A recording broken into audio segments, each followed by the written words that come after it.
God damn it. Got the fucking receipt.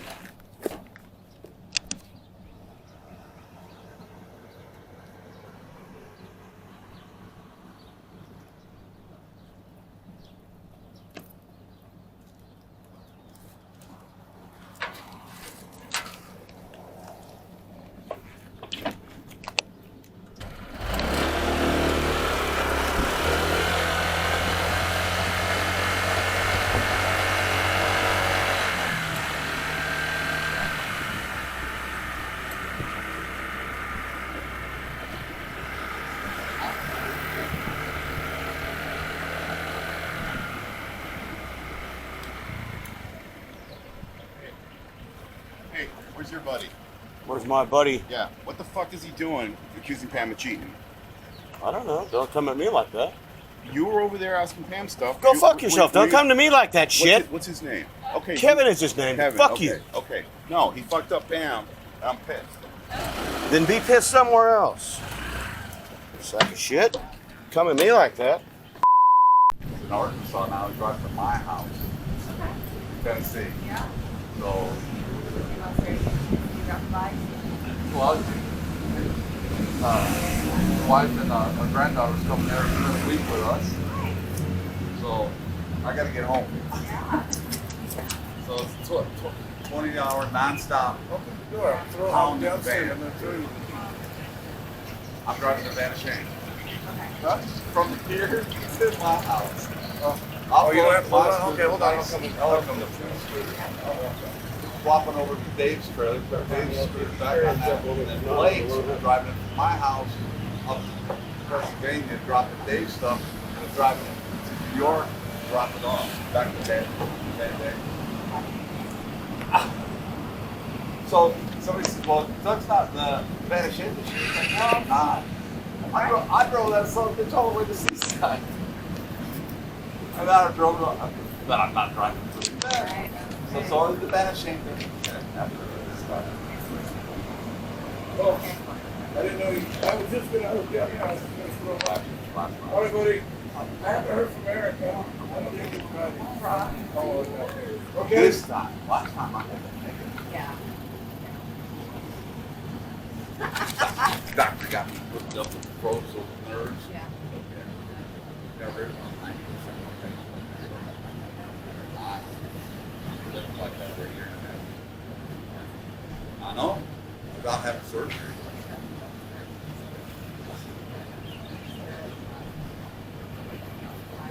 Yeah, he's gonna have to suck it up with the ortho guy and just have to play. Good ride today. Brother, you too. Are you riding a Harley this time? No, next time. All right, see you. Mwah. Is Eric with you, Dave? Eric's with us, yeah.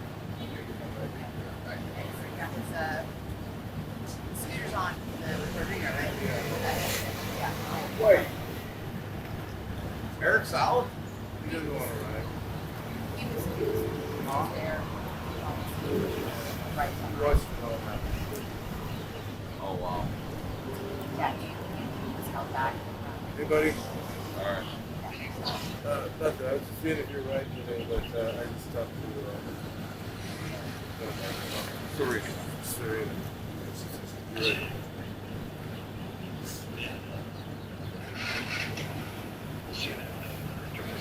All right, buddy. Yeah. All right. We'll see you.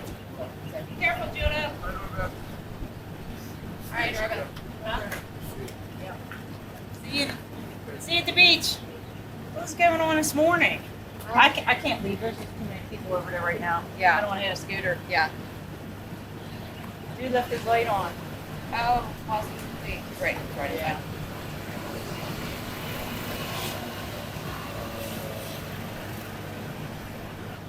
Morning mashup. All of them. There's so many of them over there.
That's all of Alex's extra shit that he carried on his scoot.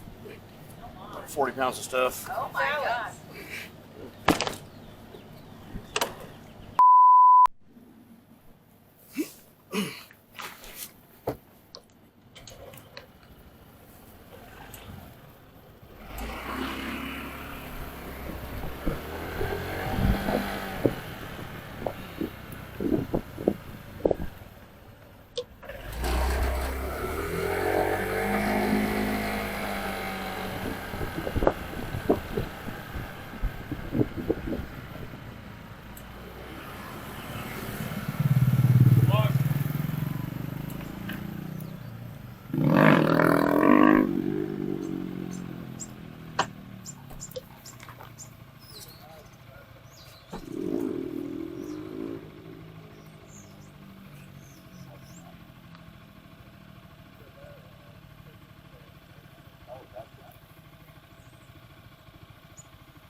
All right, everybody, welcome to day 8, the last day of Cannonball 25. We are riding from Kerrville, Texas to South Padre Island, Texas.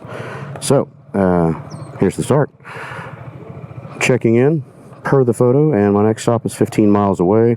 I'm riding solo today. The other boys have already left, minus my bag and some of the stuff that was in here because Neil's scoot is down, and he's renting a truck. So he's getting down to the next little city down the road to pick up a box truck of some kind, and he's going to drive it back here, load up his scoot, and head straight to my house in Katy and just hang out there for a day or two. He's going to drop off some stuff, and then he's headed on home back to Louisiana. So anywho, I'm riding solo. Raj and Mike have already taken off, I guess, and here's the day. So we'll get started. First one is here. Make sure I'm on the right pages. Yeah, so start here, 15 miles, and then the next stop is Meadow Creek Ranch entrance sign. Okie dokie.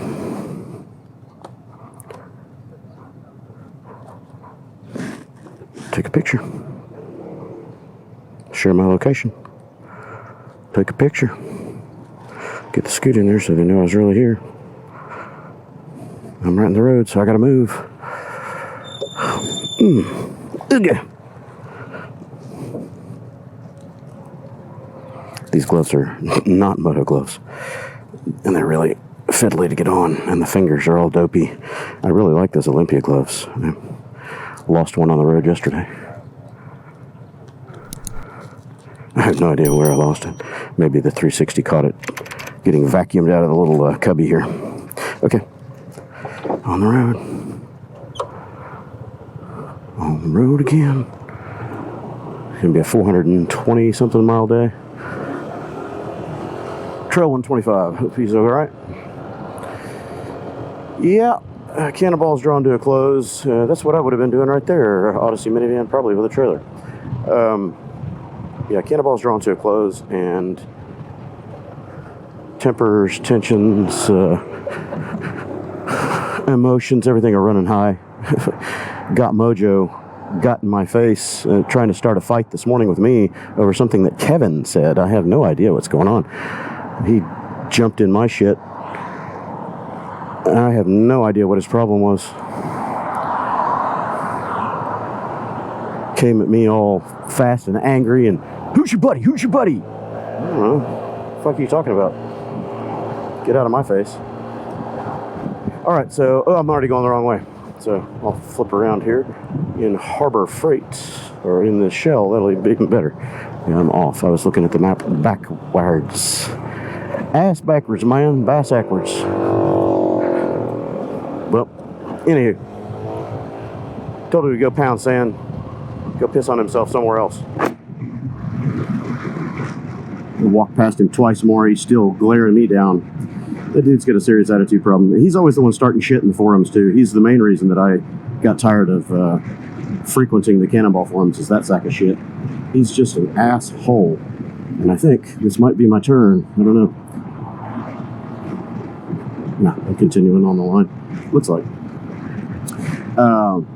Yeah, he's the reason I stopped going to the Cannonball forums. Because he's always talking shit to everybody. He's a malcontent. He's always looking to start problems with everyone.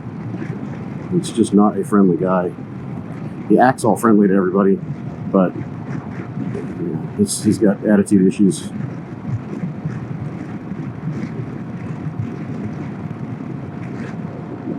So I'm hoping I'm going the right way. I'm going to check the map now that I'm underway. The chevrons seem to be facing the wrong direction, so I don't know. Fuck. I could be going the wrong way. I'll zoom the map out, figure out where I'm going. Yeah, it looks like I'm going backwards, but I didn't come in this way, so I'm not sure what's up. Let's go day 8, and this is day 7. Yeah, see, I'm going the wrong way. I was going the right way a minute ago. I take a left back there, or a right. I should have taken a left. So, all right, on the way, on the way, on the way. 2 wrong turns. 2 wrong turns. I'll get there. I'll get there. So, yeah. Again, I think this might be my last Cannonball, just because of ass-licks like that. He's just such a tool, and there's so many of those attitude cases in here. For as many nice people as there are, it only takes one sack of shit like that to ruin it for everybody and just give a bad taste on the whole event. So, I don't know. Those guys are going that way. Maybe I am going the wrong way. I don't give a fuck. I'm just going to look at the route and figure out which way I'm going. You can tell I'm kind of cannonballed out. I could just give 2 fucks. I'm ready for this to be done. Get out of it. Go home. So now let's see if I'm on the right path. I'm going to zoom that out, make sure where I'm going, because I haven't really examined the map at all. I've been lazy the last 2 days, really haven't looked at the route. So this should take it here. Yeah, that's a scoot going that way. It's 15 miles, so... Oop, I lost the track. There it is. I should find a bullseye. God damn it. Just give me the fucking map. There it is, yeah. I'm going all right. Those guys are doing something different. I'm just going to run the route today, stay on the map, make it easy. I'm tired. I'm done. I'm ready to get done with this shit. All of my hopes and aspirations for this year's Cannonball kind of got shot to shit from the very beginning, and I just pushed it through out of duty and necessity. When my son got sick, first the van, like shit, I could get past that. But then my son got sick, and I was ready to throw in the towel and just stay home with family. But I had Alex coming over, and I didn't want to let him down or break my commitments that I had made, so I was still on. And then when we were just leaving Houston, and I got the text that my son was going back into the emergency room because of an infection and popped a stitch. He was bleeding. I was like, oh man, how many more things can kick me in the nuts? Just fuck. Anyway, this could be going on the raw reel, obviously, but yeah, I don't know. Everything kind of conspired against me this year. The whole universe is climbing up my ass with a barbed wire rotoscope, and I don't know. I had a good few days with Alex on the way out, and then, plans fell apart as far as right expectations and what I thought we were doing, and he's off on his own, and that's fine. He can do his thing. But it just changed the whole paradigm of what I was planning to do for Cannonball this year, and that's on me, I guess. I need to be more adaptable, more flexible, whatever. But then this, just the issues with all the accidents. We had a fatality yesterday. Everything's just,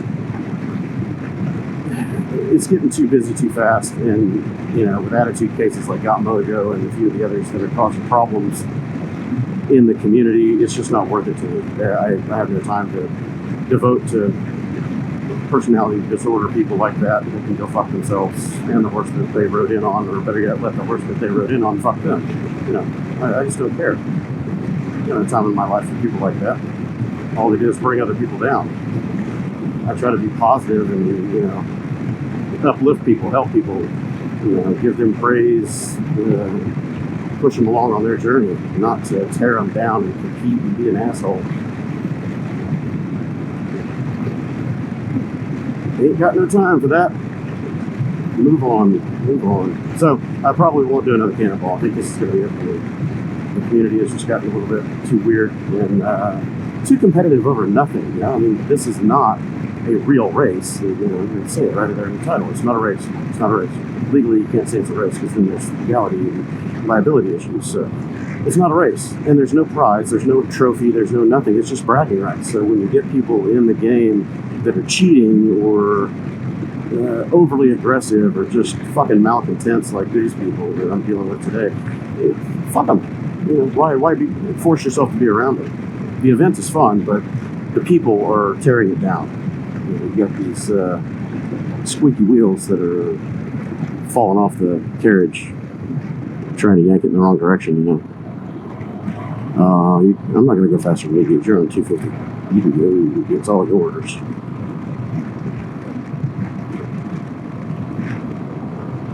I don't know. That's my raw take on it. And, you know, I've done this for, 6 years now, 3 events. And funny enough, going back, you can go back to the forum if the posts are still there and haven't been scrubbed by the admins by now. But Got Mojo and a couple of the others were the most vocal opponents of what I was doing, you know, with the Super Cup and all that. And I was like, go fuck yourself, hold my beer, watch me do it. And they've never gotten any better yet. They're still in the community. They've not been chastised or kicked out or whatever. So that tells me that the community is kind of going the wrong direction. And that, unfortunate, because it's a great event and great people. And Dave and the other people that are administering this and doing the event, they're great people. They're just as amicable and friendly as you can imagine. I'm going to follow him because I think he knows where he's going. I'm just vlogging away now. I'm here on my turn by turn. Yeah, this is it. Yeah, it's a shame that things are kind of going sideways with it. It is a shame. He took a picture of me going across the bridge yesterday. I think he sent it to me. I need to check my phone. Anywho, that's the morning report. I don't know if the day's going to get any better or if it's just a slog to get to the end of this thing and say that I did it, completed it. That's really my goal at this point. I just want to get the control points. I think all the bonuses are along the way this time. I don't think I've got to do any side quests to get them.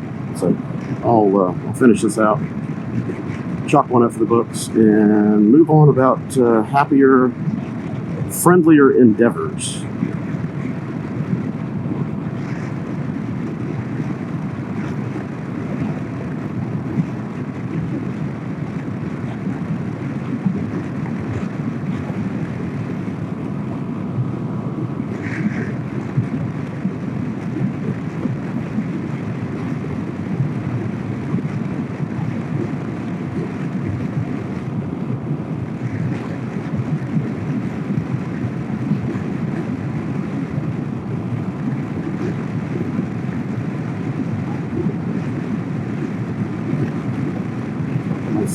Moved out of position. That's bugging me. There we go.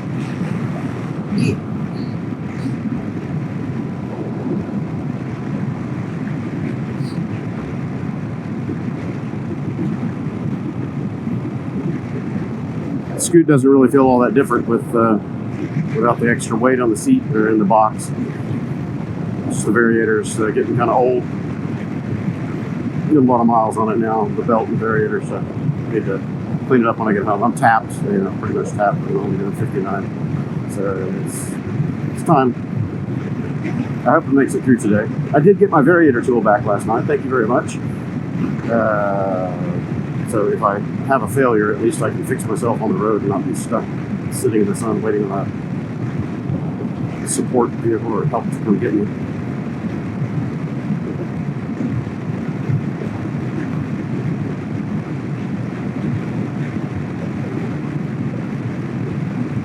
So if I don't do another cannonball, that brings up the next question of what do I do? What kind of long road trip adventure do I want to try to find if there's already one built, that I can just join in the fray and hope to find other like-minded people, or make my own.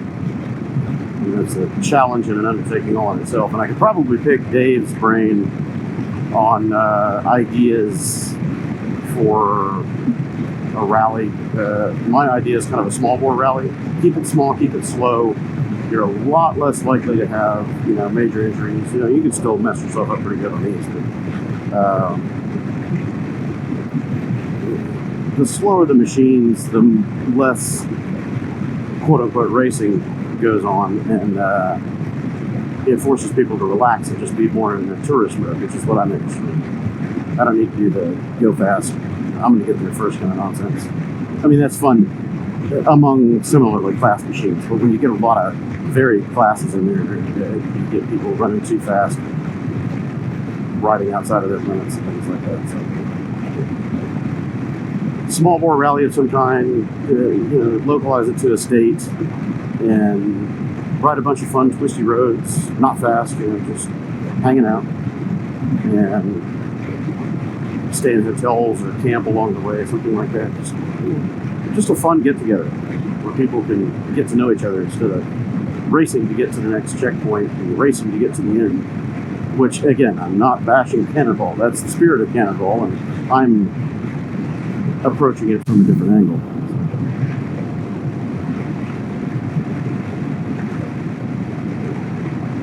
When there's no money to win and there's no trophy, no real recognition or monetary gain, I don't see the point in running these events as a race, because you're not winning anything. Now, if there's money on the line, we're all paying $400 or $500 entry fees. If that were pooled up and there were a $10,000 prize at the end of it, well, there you go. You've got a race.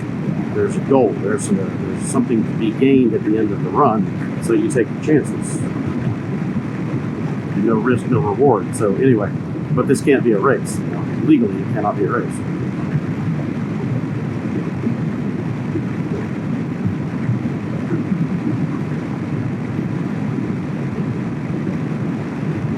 So I know there's quite a few people watching the channel that have wanted to do Cannonball, and they've kind of lived vicariously through my adventures on the last 2 Cannonballs from this game 3, once I edit and post everything.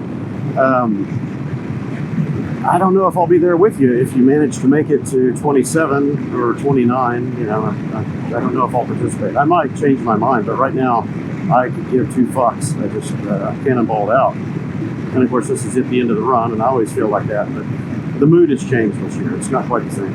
The camaraderie is a little different, and you get your bad apples stirring the pot, just creating havoc. I don't want to be around those people. And if admins aren't going to boot them, ban them, get them the fuck out, then I don't want to be around.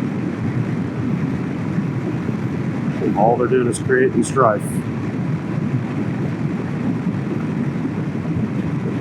Apparently, a handful of riders did get kicked from the event for aggressive riding and buffoonery, and I kind of figured that was going to happen. There's a lot of bad riding going on. I mean, just aggressive, stupid, dangerous shit. It's flat out dangerous. And I was trying to stay as far away from those tools as I could.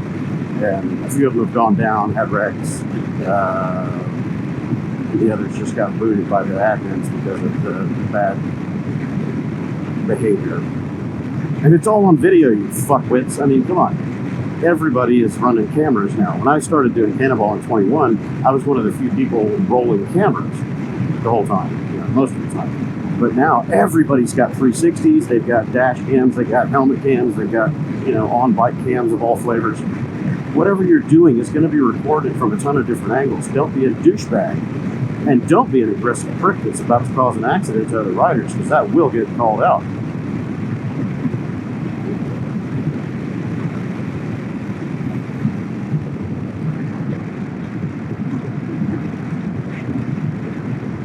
I think this is where Neil's going to pick up his truck. That's right here. So he said center or something. So he's going to pick up a rider, U-Haul or something from over here.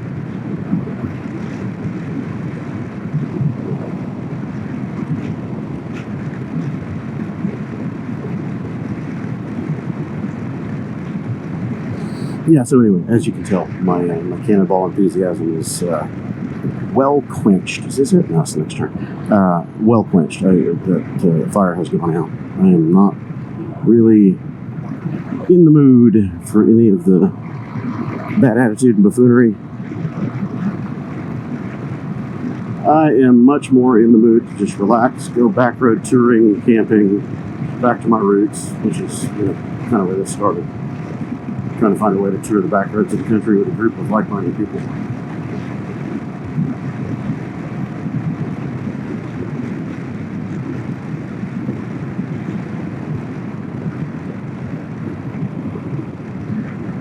I haven't done any camping really this trip, except for on the way up. We did 3-4 days of camping.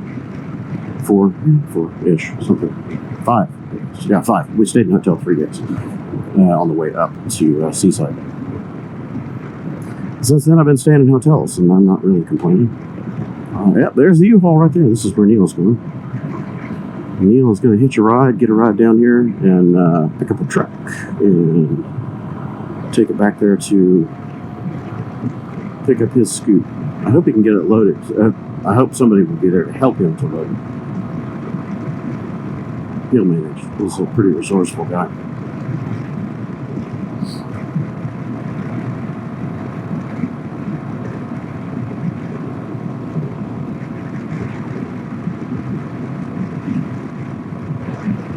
$75. I guess it's $75 for a bale of hay. I know hay's going up. I remember growing up, a bale of hay was $10. Is this it? I can't tell. Is this it? This is where he went. I guess this is where I'm going. See, you can't see turns on this thing. Quit. Yeah, that's it. Auto zoom on this thing is annoying. Have I mentioned that yet?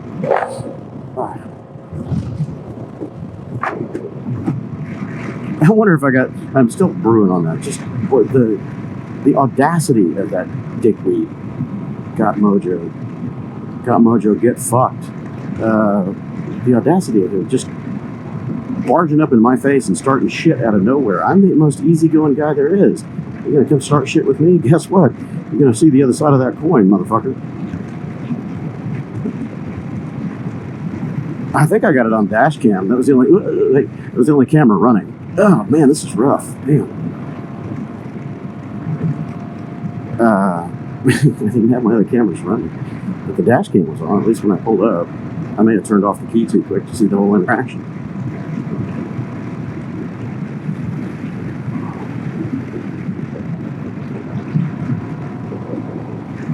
Hey, goddamn! Get over here, button. It's a twisty road. Dave and the organizers did an absolutely fantastic job of picking routes this year. I've been very impressed. For the bad days on this route, the long slogs, those are unavoidable. You got to be able to get to the other end, and unfortunately, there's not always a twisty, curvy, fun, scenic way to get there.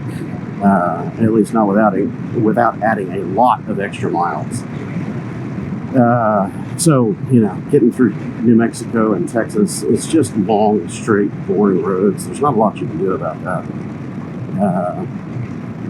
I'm used to that, touring across the country. You just do what you got to do.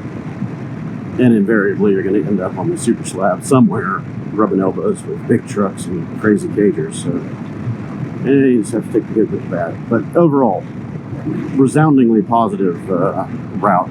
I've been very impressed. So congratulations to Dave and all the crew that organized this. It's just amazing. You did a very good job picking interesting, varied terrain and whatnot. Now, granted, I skipped most of the gravel stuff because I don't feel like it. Not on this scoop. If I were on the ADV 150 with some decent tires or proper enduro trail bike or something, yeah, it'd be a hoot. Go out there and throw the ass end around, slide it into some corners, have some fun. Motocross it, baby. But no, not on this. Nope.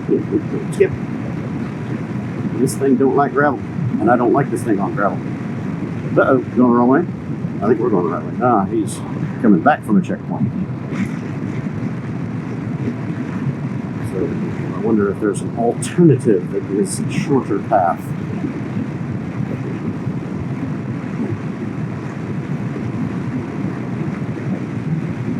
part of the fun. I don't look at the route until I'm riding it, generally, just to keep the surprise level high. Once I analyze the route and start really digging into it, I'm like, well, I could take this, or I could do that, or I could do this, and then I get into, you know, analytical paranoia. You know, it's like, oh shit, should I do this? Should I do this? Decision to decision. You know, let's go. Keep it fresh. Keep my ADHD at bay, man.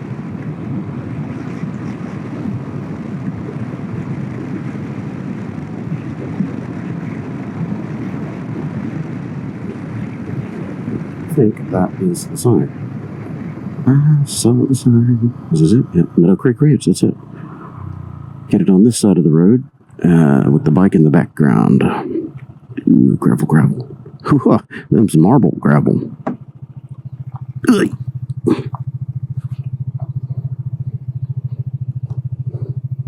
For sale. You want a ranch? You want a ranch?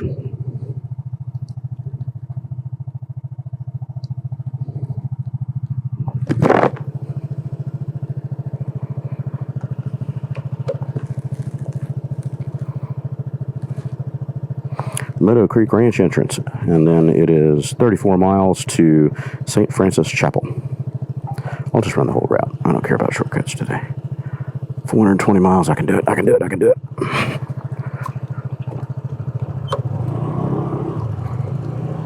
Continue on. I think I'm going the right way. I think I'm going the right way. The chevrons are pointing this way, so I'm going the right way, I hope. And sorry, Mr. Helix, you're going to be stuck behind me. I'm slow.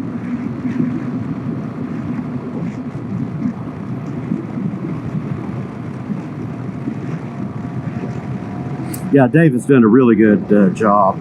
Dave and Stevie and everybody that's doing all this stuff with the app and the routing, the book, you know, the cards. This is new, the cards. I'm a little mixed on this. I kind of prefer the flip book that we had before, but these are smaller, so they do fit easily, you know, in my little kangaroo pouch here. Or I know a lot of people are clipping them to their windshields, and that's a good idea. So, yeah.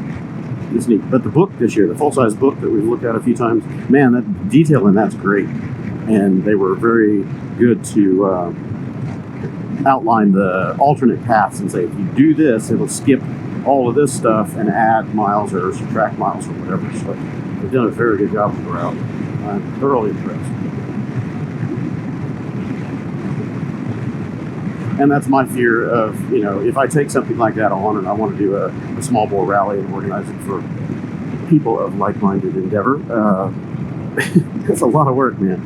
And I'm sure I can do it. I'm a very detail-oriented person, but it's a lot of responsibility and it's a lot of work. It's a job. I'm sure he's been working this stuff heavy for at least a year or maybe more. And then you got insurance and all kinds of crazy stuff to think about. So, yeah. Gravel, gravel, gravel. Sand.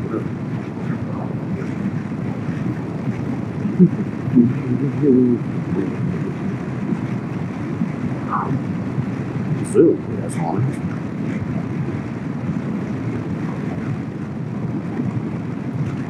I don't trust these corners because I've already seen sand and gravel in several of them, so I'm going to take it easy. I'm trying to keep my knees and the bike plastics intact.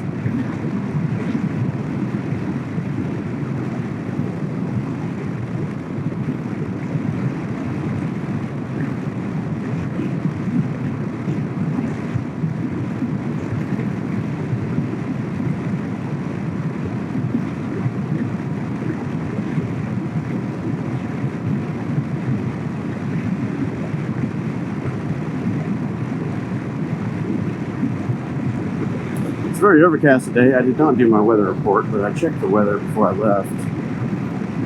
It's supposed to be overcast like this most of the day, rain moving into the area where I was, and scattered rain along the path. So I'm going to get wet off and on occasionally. It's raining apparently fairly heavy right now down in South Padre, and it's supposed to dry up kind of a little bit around 2 this afternoon. You know, less chance of rain, let's say. But all day long, there's at least a 20 or 30% chance of rain. And that's going to continue on through late tonight and then kind of blow out. So tomorrow should be a good day of riding and getting out of South Padre, headed back home. I looked at the exact. I haven't looked at the exact route going back home. I've done it many times, but I don't know the miles. I think it's 368, 374, something like that.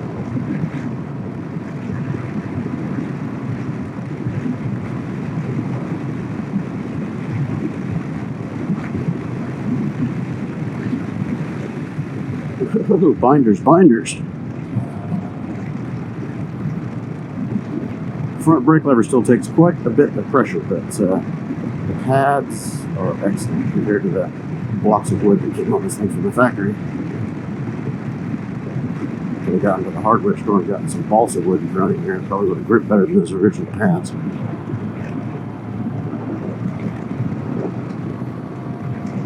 Trying to hustle a little bit. I want to hold up this helix behind me, but these corners are sketchy.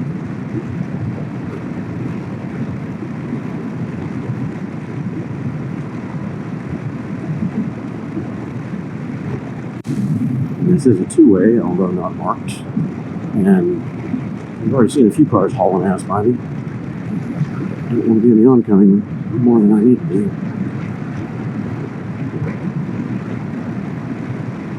And I'm not leaning this bike, not on the AC, but I'm not leaning the bike on these corners. I'm standing it up and going underneath it. I don't want to eat it. We had a lot of riders go down yesterday, apparently. Maybe it was yesterday, or was it the day before? But long gravel road day. We thought we skipped all the gravel. We didn't skip the gravel. I said it was the day before. A bunch of people went down now. Okay, I'm hanging on the left. It's just the road. Gosh, rough. And sandy, gravelly.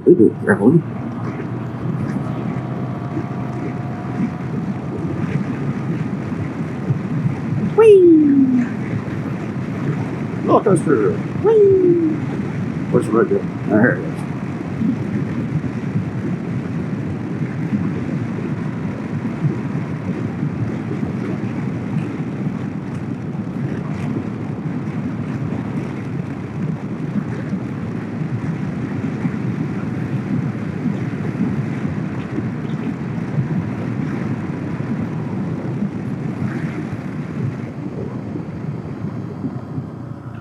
Here. Yep.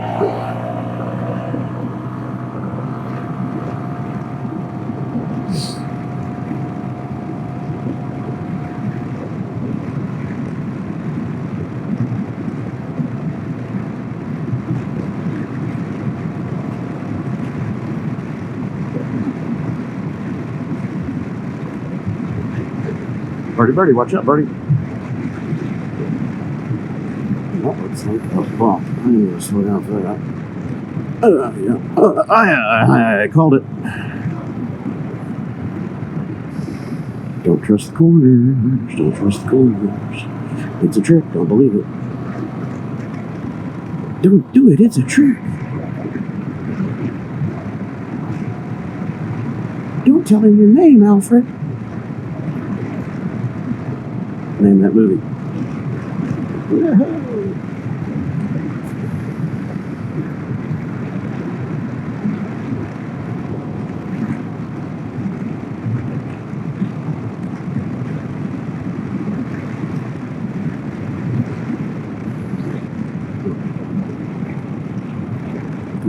Now finally, it's speed limit's nice. What are the speed limits?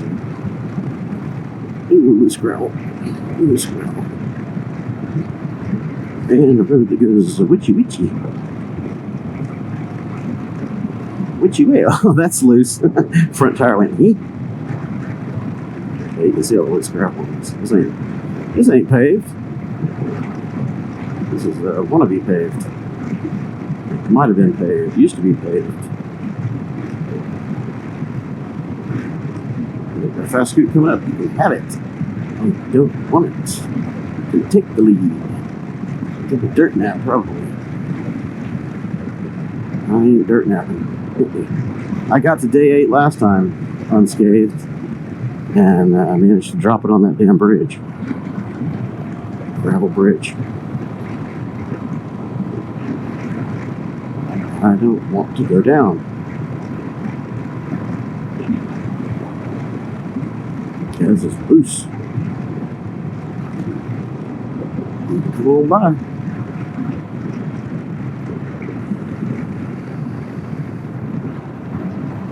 Run it. See you later. Hope you stay upright. Oh, that's really rough. I hit the soft spot. Roadkill.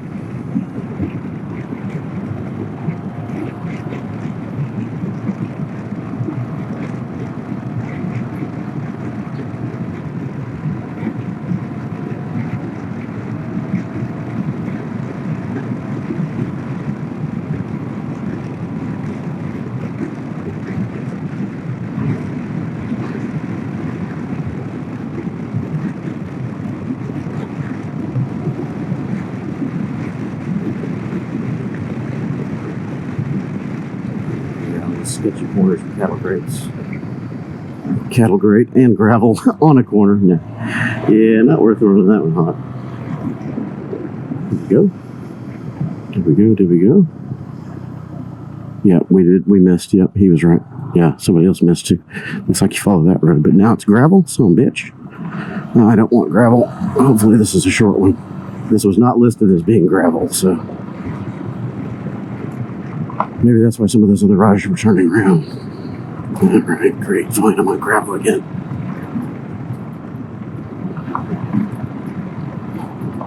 Front wheel just washes out on this thing so easy.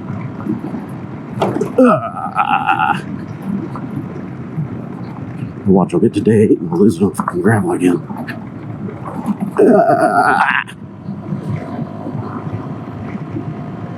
Not messing with the front brake. Now I do have an actual rear brake, which is a bonus. That's a bonus. That's a sketchy. Fuck, man, I would have skipped this. It didn't. It did not list this as being gravel. Maybe I should stop and look at the route, because if it's going to be 15 miles of this, I'll skip, turn around, find another route to get to the next control point. In fact, that's what I'm going to do right fucking here, right after this corner. I'm going to check, because I don't want to do gravel. See what I mean? It's just, I had no control over the front end right then. This thing's tires are too narrow for this nonsense. Is there any other way to get there? Holy fuck, man. Is there another way? Oh my god, it's going to be this. All the way down? It's not listed in the book. It doesn't get good until I hit Highway 16 again. Oh, fuck this, man. Yeah, I think this is my last Cannonball. I'm done with this. It's just not fun anymore.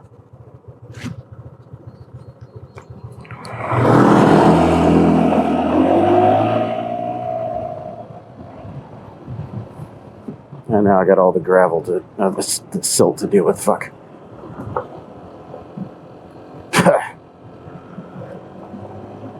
Come on, buddy. I don't want to eat this fucking dust today. I really don't.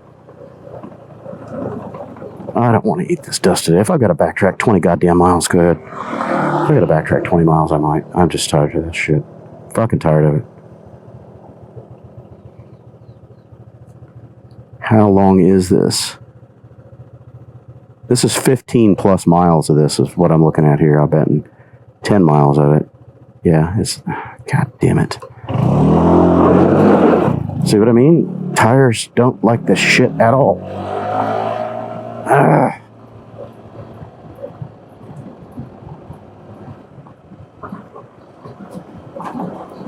God damn, man.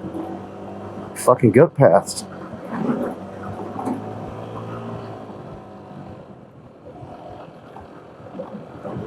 This is where Alex and I had a bit of a falling out. You know, he's bashing me for, oh, you're a pussy, you're not riding fast enough, it's gravel. Dude, you're not on this bike. You don't know how this thing handles on gravel. It's shit. It's 100% shit.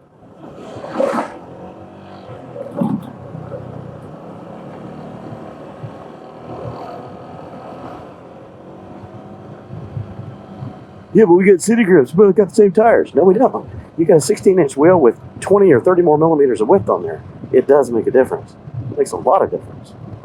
You get down below 100 millimeters wide, and they just dig. They don't glide, they dig.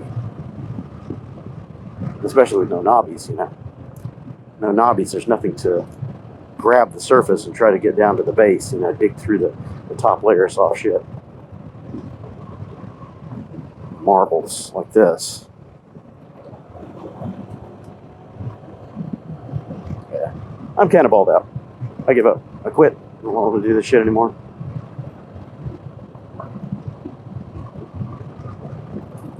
At least not on this bike. On the trail or something, it might be okay, but I wouldn't want to take the trail 125 across the country doing this. This is just painful, man. It's so slow on the highway slogs that you can't avoid.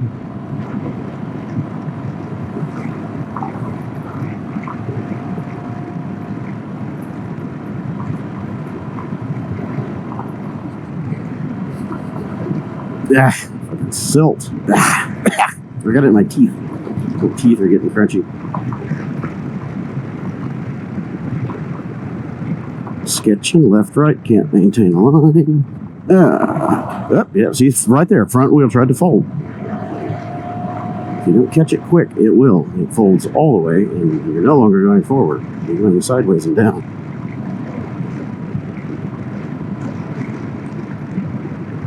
Wrong tires for this shit.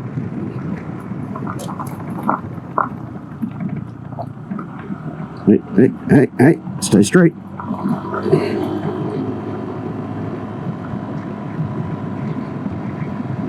Fucking dirt, man. God damn it.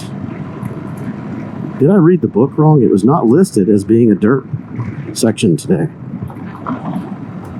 Not listed as being dirt.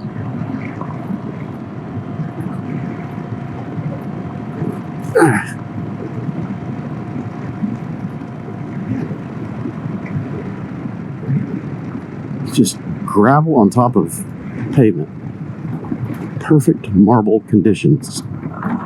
Yeah, wheels are fucking sliding out. I wonder how many people are going to eat in this shit today. Yeah, probably not very many other people with these narrow tires.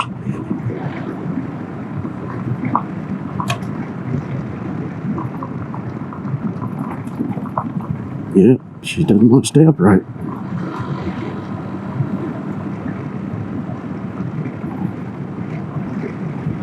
Yeah, they slowed down. They were hauling ass. They're not now. This shit is sketchy, chunky.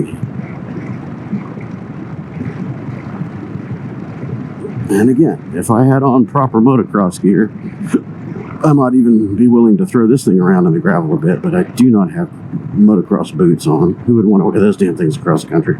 Nobody. Nobody. Definitely not me. Motocross boots, knee pads. Because that's what's going to go down first. Broken ankle, knees go down. Fuck me running this way. Yep, that way.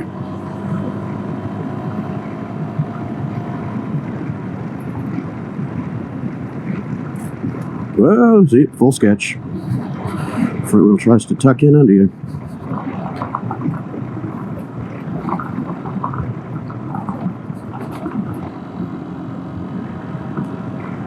It's just marbles on top of hardpack. That's the problem. It's actually easier to run deeper gravel fast because at least it's consistent and you can manage the slip. This, you don't have a consistent slip, so there's nothing to gauge.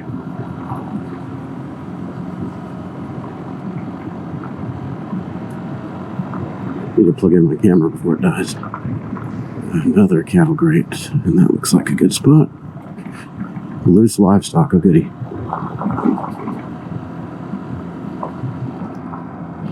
I'll try to plug in this camera right now. Yep, somebody dropped it. Yep, he looped it. This is sketchy shit. Let's see if I can help him. See if they got it. Yeah, he looped it, went down. Oh, yeah, can't even stand on it. You all right? Everybody all right? Yep. Just tipped off the side. I didn't even see this was not paved today on the map. All paved roads today. Yeah. This is not paved. I'm not sure what qualifies as pavement, but this ain't it. Yeah, it's sketchy shit, man. These tires are not made for this. Let me get over here where I can stop plugging this camera. I smell gasoline. That guy spilled some or something's going wrong. All right, he's in good hands. I'm going to keep going gently. Hopefully, I don't do the same thing.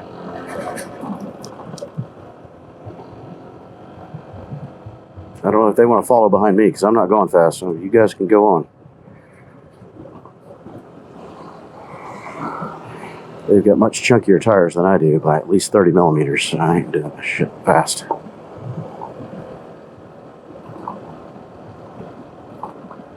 If you don't mind tearing up your scoot and your knees, then you can go out and play.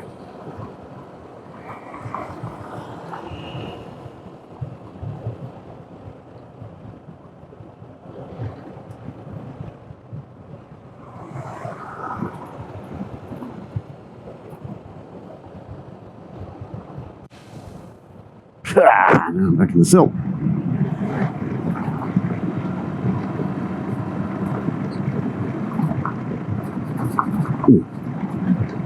See, there's chunks of asphalt in here. I mean, what the fuck kind of road is this? It was asphalt at one time, and then it just went into such disrepair they decided to cover it in loose shale and shit. I mean, come on. It's so bass backwards. I guess if you put 0.1% of asphalt on the road, it counts as paved.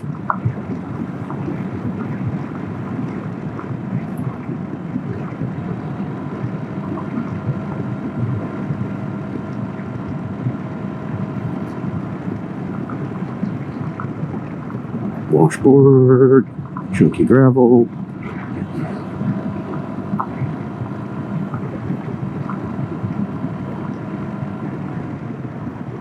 Yeah, more for the raw reel. Kind of where Alex and I parted ways was on that long gravel section. I think it was day 2 or whatever. It was very proper sketchy. I mean, it was bad. A lot of people went down in it. And he's good at riding gravel or off-road with that scooter, so good for him.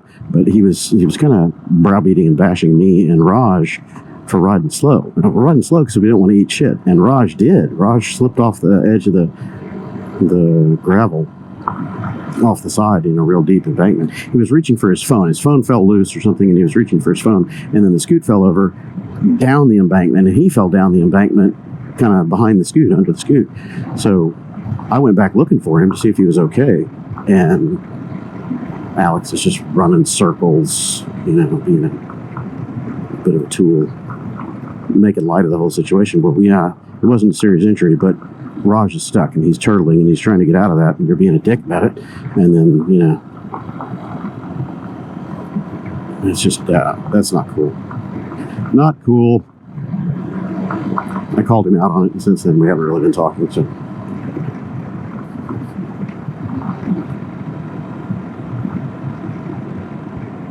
Gonna be an asshole and somebody calls you out on it, you better at least have the introspection to look back at your actions and go, okay, yeah, maybe I was being a dick. Be a man about it. Apologize, or at least correct your actions, but you just kept up with that same behavior. It's like, fuck that. Too much bravado, too little common sense, in my opinion.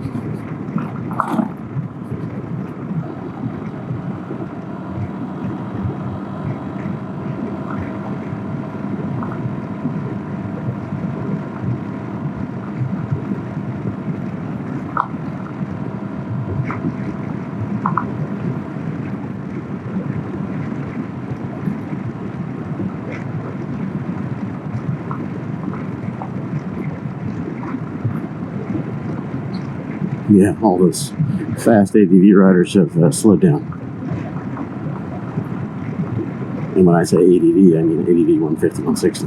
Not ADV as in ADV bike, because you could get proper crazy on this stuff out here with a good ADV bike. Good knobbies, rip it up. But on these, no. Because you can't even stand up on these things. Not well, not effectively. It's sketchier to stand up on them than it is to just take the bumps to your tailbone. Because the weight balance is all goofed up on these things, and floorboards, no foot pegs. You can't really bias your weight that well. And the handlebars are too damn low. Loose livestock again. Well, contain your livestock, man. There's scooters coming through here. Come on. We're special. Short bus special, but special. That sucks. Visor's covered in shit. I can't see. I'm gonna wait for these guys to go. I can't deal with this.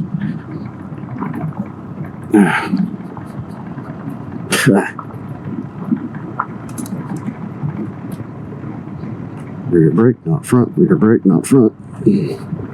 I've been going through my rear brake pretty good on this trip, it seems like, because I got a lot of play in that lever. I've already turned up the knob a couple of notches. I'm going through those shoes.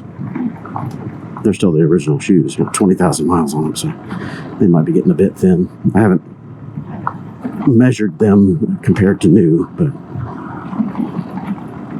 they're certainly wearing down.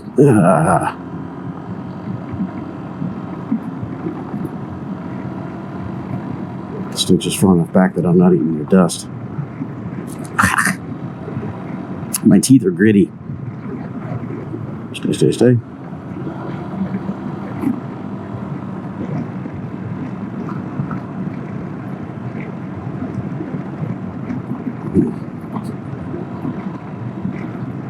Crown. Hey, stay over here.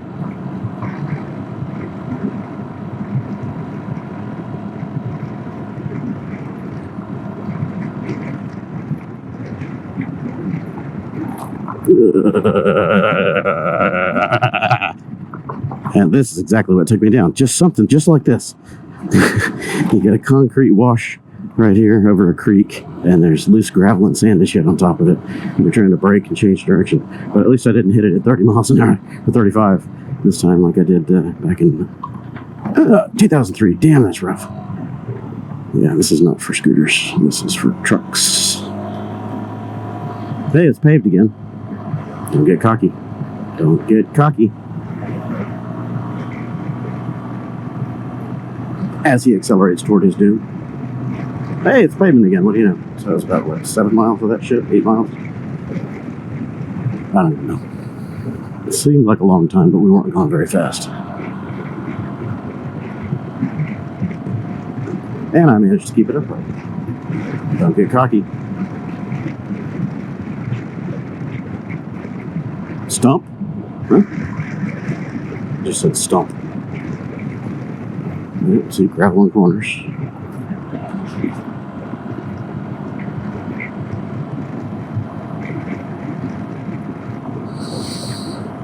Yes, I haven't done a lot of narrating for the trip this time. I was running on comms most of the days, so I didn't do my normal ride-out intros and things like that. I didn't want to spam up the communication group with all of my chatter. When you've got 4 or 5 people on comms, chatter can be a little bit overwhelming sometimes. Comms are great for 2, maybe 3 people, but once you start getting a lot more than that in the group, it gets a little too noisy. And if you need to call out safety things or ask a question, the constant chatter drowns it out. So I was getting a little tired of that yesterday. I was tired, hangry, and stressed out from being on the highway and almost getting run over by a truck. And everybody on the comms channel was just nonstop. I fucking took off that communicator and tossed it down here. I just click, I'm done. I cannot listen to this shit anymore. I'm trying to do safety and routing, and it's just nothing but blabber. So that's the downside of comms in a group ride.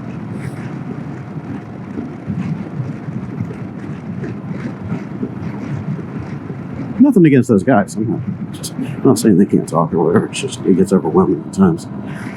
So when I've got the group comms up, and especially when we're going into a city or where there's routing going on, I make a concerted effort not to speak unless I've got something to add that's important. Out on the open road where it's straight, yeah, everybody ham it up, whatever. Rag chew, do whatever you want. But in town where split second matters, you know, for a safety call or a turn, routing direction, whatever. Those are priority items. Priority traffic. Oh, God.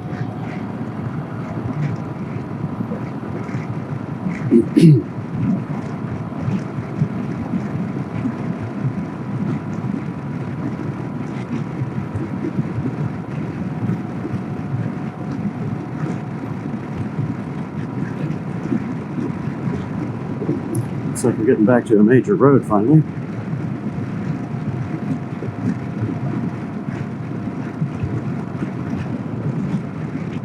And now my mirrors and everything is covered in silt.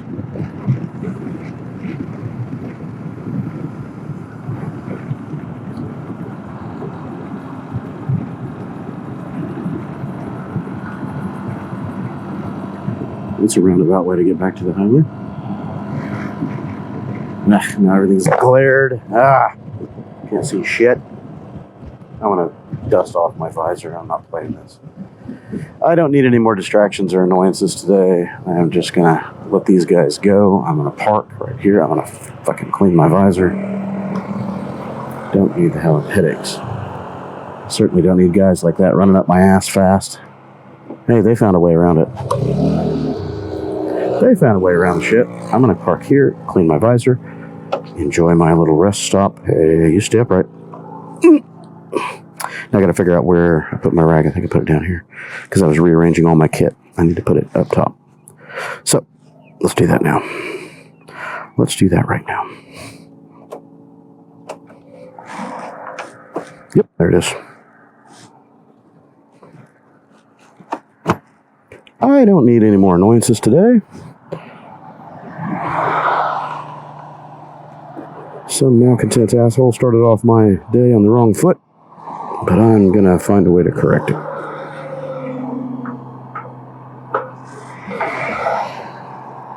Get in there. Not one or the other, both. Thank you.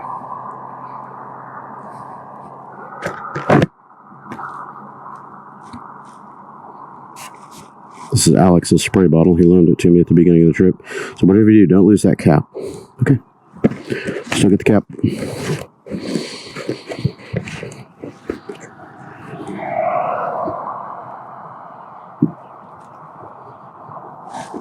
Ooh, fogged up. Big time fogged up.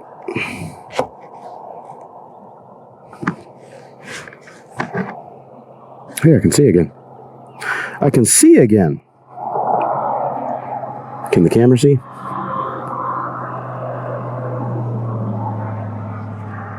Can the camera see? Oh, running out of length. Okay, good enough. Let's put this in the top box where I can reach it now. I thought I was going to offload my top box and everything to Neil. He considered, what the fucking do with that glove? He considered running down to Padre with the rental truck, but decided no, he was just going to go to straight to home to Katie, to my place. So I had to reshuffle all my gear twice. I should have wiped off these mirrors. I'm going to wipe off these mirrors. I'm already stopped. Why not? I'm trying not to pull my camera cable here. My power cable. Hey, I can see. What do you know? Magic. Anyway, so I had to repack my stuff like twice. So I was going to offload my top box, everything to him, and all the road kit stuff that I need.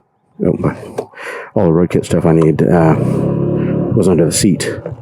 But now I rearranged because I need the top box for my laptop and other stuff that I'll need to offload video because I'm out of video storage right now. My cards are all dirty. So he's not going to Padre, and then I will meet him Monday evening at my place in Katy. I just got these one pair of clothes. That's it. Hopefully I don't shit myself because I'll be riding soiled. Got nothing else to change into.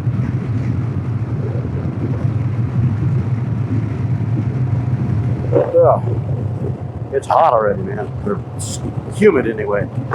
Humid, very humid. I'm sweating balls just sitting still back there for that short time. Woo.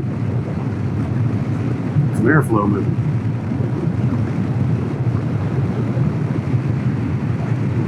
Yeah, so there must have been a road bypass for all that, but alright, whatever.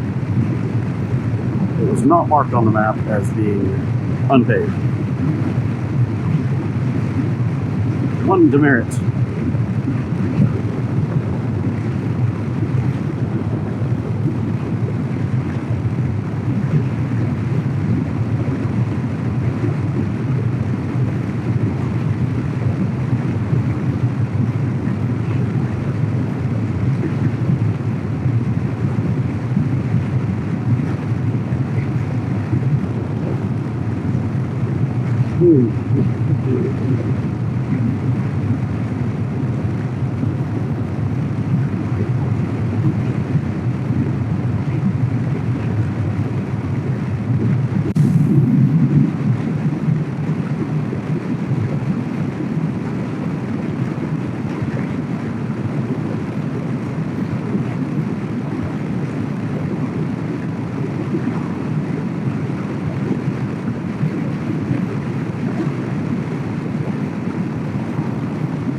Ooh, it got colder right here.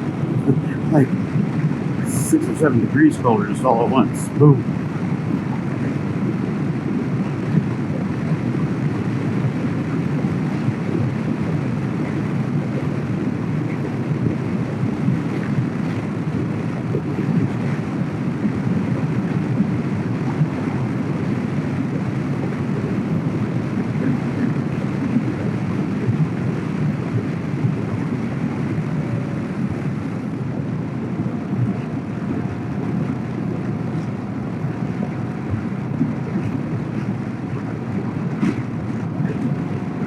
I'm hungry. I ate a lot last night, but that's usually what happens to me is when I eat nice supercar club, not supercar, fast car club, Mustangs, dirt fast boys, I wonder where they're headed. Hopefully not up that dirt road I was just on. That's a lot of nice cars. Oh, anyway, I don't remember what I was saying. See, cannonball brain. Oh, it's hot. It's so sticky, humid, sitting still. Why is this light on? If I didn't have somebody sitting here next to me, I'd just run it. There's no reason for this light to be green on the other side. There was never any traffic here. There's not any traffic here now.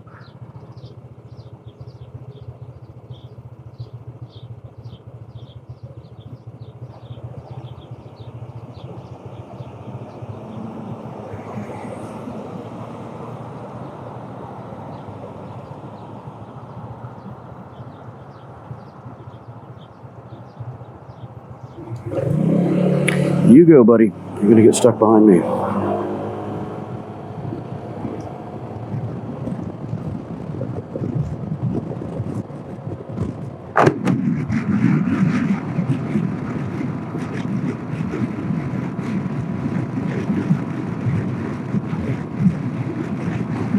San Antonio, 37 miles. Oh, fuck, I'm off route. See, I'm not even looking. Gotta come over here and turn around. I'm sitting there at that light. Maybe that light was trying to tell me, hey, dummy, you're supposed to be turning here. Hey, dummy, hey, dummy, you're supposed to be turning here. Hey. Yep, that was the wrong. That was the turn right there. wasn't looking at the map. Roll the map. Roll the map. May not move. There's a crease right through Kansas. Wichita, whatever. I can't remember the line. Yeah, that was the route. Fucking idiot. Sitting there at the light. Could have gone the whole time. Yeah, well, at least I didn't miss too much. Oh, and my tracker failed. Maybe I should plug that in. Do I have that? Hey, I could do that. I could plug my tracker in. I'm going to do that right now. My tracker battery died. I'm parking right here. My tracker died yesterday. That's what I could do. I've got that cable. I'm going to unplug this so I can yank it out. My GPS tracker finally died after like 5 days. They said it would last 30 days. They're full of shit. Like 30 days. And it's a USB-C, which is or USB micro, rather, which is suboptimal. But that's okay. 30 days, my ass. And it was a full charge. I'll tell you that. I'll tell you that. Maybe she got dusty. We'll plug her into a big battery bank here. Which cable am I not using? No, gotta rearrange. I could give two shits about points today, let me tell you that. This guy needs to come out. This will be my new camera cable, and then that guy goes in there. Only got one USB-A port. Sorry, you're not looking at anything. One USB-A port. These are no longer going to charge. I don't give a shit. Put these in here so they don't just bounce around.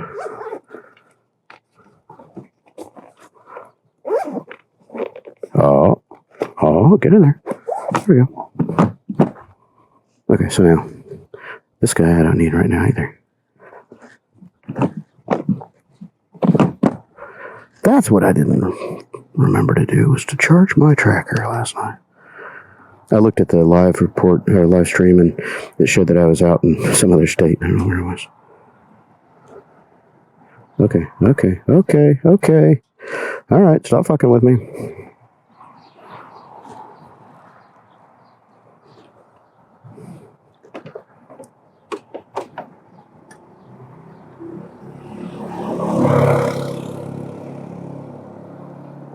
This guy will go to my camera.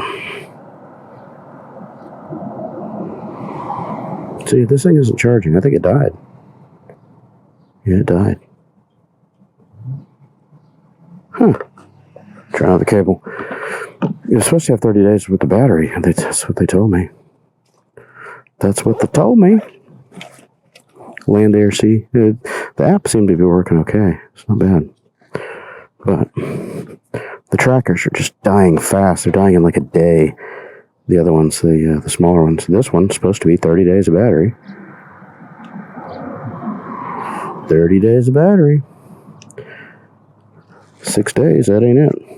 See, it's not even charging. One of the red lights should come on. It's got a bunch of lights under the little cover here. So, yeah, land, air, sea, they're not real durable. They're not surviving Cannonball. The gravel road, the banging, all that stuff. They just seem to be not doing good. Of course, maybe they're not thinking about the kind of torture we're giving them. This is pretty extreme. I think they'd be able to survive, rough truck use and all that. They're supposed to be mounted to metal. Maybe I could do that. There you go. It's magnetic. But yeah, she's no charging. And I know my battery's good.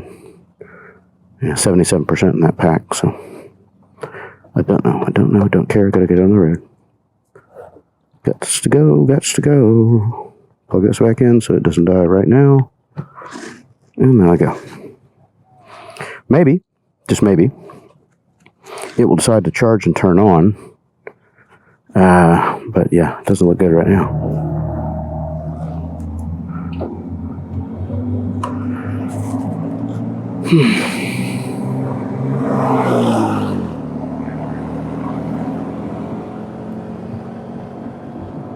Yeah, I think the tracker, she's dead.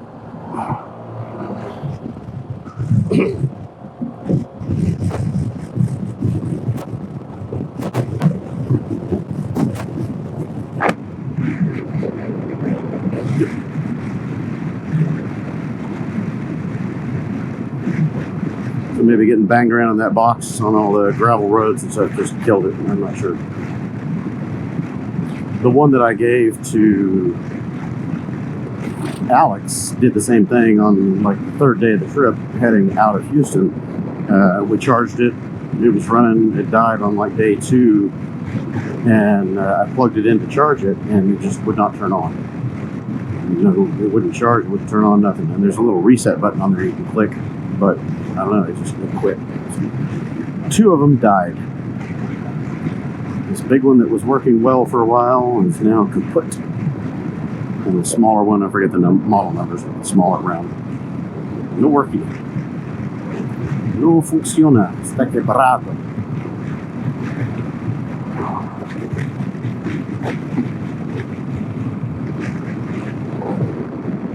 Nope. No light. No blinky. No light.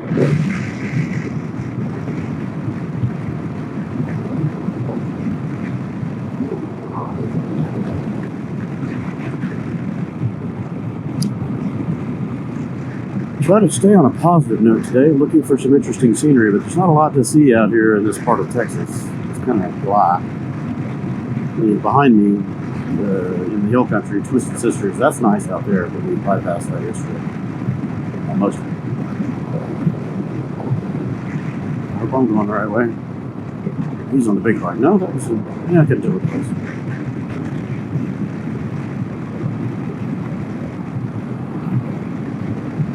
Oh, that's what I was talking about earlier when I came to that light and lost my train of thought.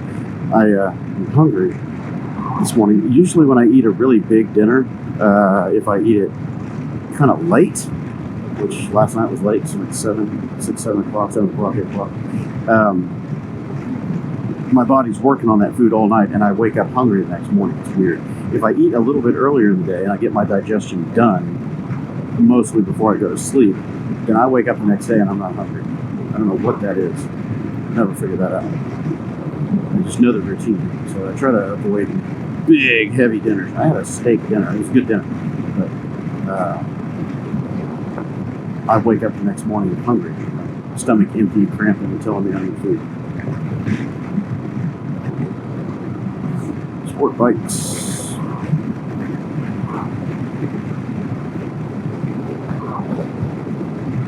Why are you on that again? Quit. Fuck.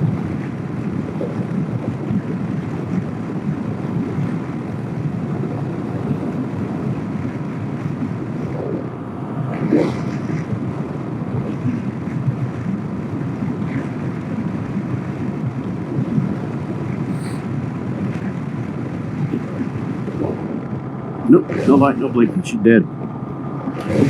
Well, so much for my tracking options.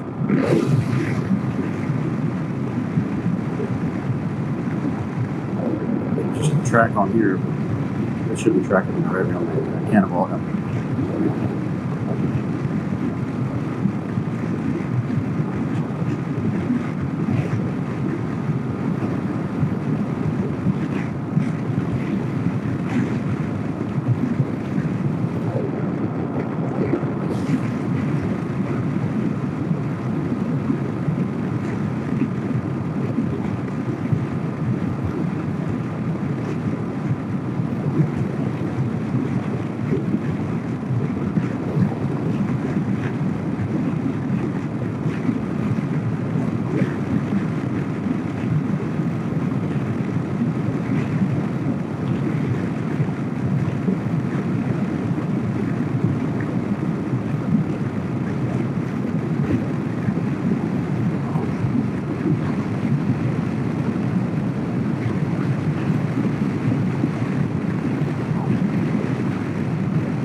Barbecue and beer, hell yeah, man.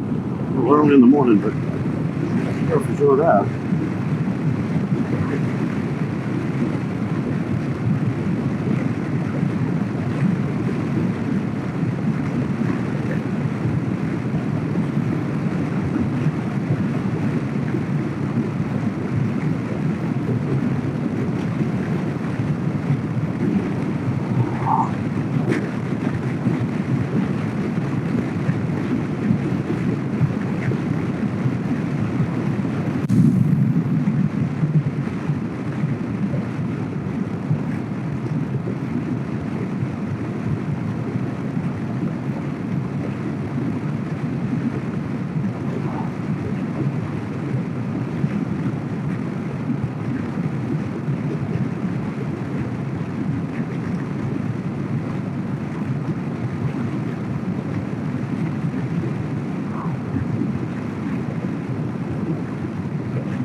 What is that red dot? Why do I keep getting these red dots on the map? You know those.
Yeah, maybe I'll stop and get some breakfast somewhere. Go through one of these little towns, find a little greasy spoon, stop by. Should be some stuff here in Medina. A little bit of something in my stomach today. Too early. What time is it? It's going to be like 8 something. Yeah, 8:08. People should be open. Oh, it's Sunday. Oh, man, that's right. I forget what day it is. Egg stand, man, I love that back there. Welcome to High Trust Society. In the big cities with all the liberal fuck twats that don't play by the rules, stealing people's shit. You can't have that. But back there, eggs. Grew up with that in my hometown. Little farmers' egg stands out there. They just put it out there and it's on their trust system. You take a dozen eggs, you pay a couple bucks, whatever it is, drop it in the bucket. And it shit, I remember the buckets, they were even open topped, you know, they had like a little lid sometimes, a little box to keep the money from getting wet. But nobody would steal money out of that. You know, if you put money in and you needed to make change, you made change, but you didn't steal any money. You didn't steal the eggs. Just be a civilized human being. Instead of a thug.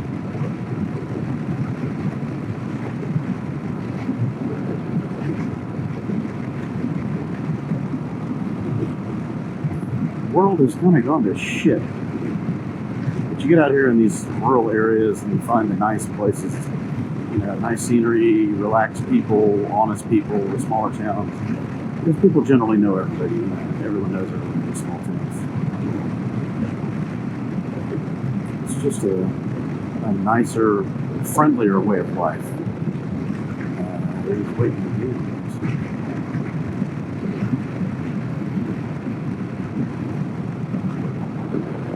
Behind me, Jack. I'm going slow.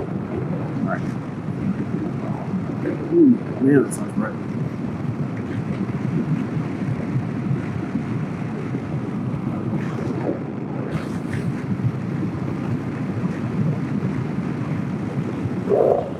Roadkill. Roadkill. Lots of roadkill. I don't know what this was now.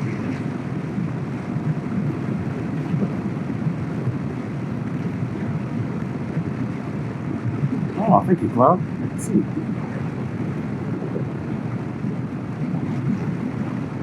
Yeah, I didn't even have coffee this morning.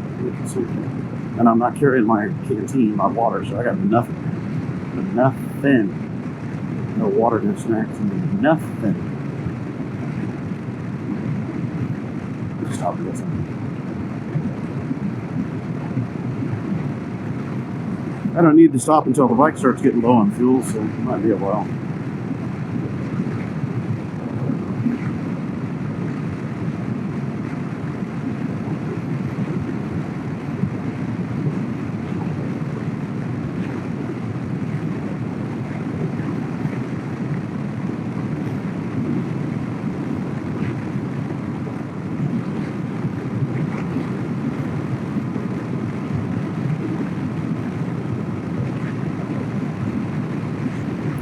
Welcome to Medina. Still in the hill country out here. It's kind of nice. It's hot as balls in July and August, but it's pretty much Texas in a nutshell.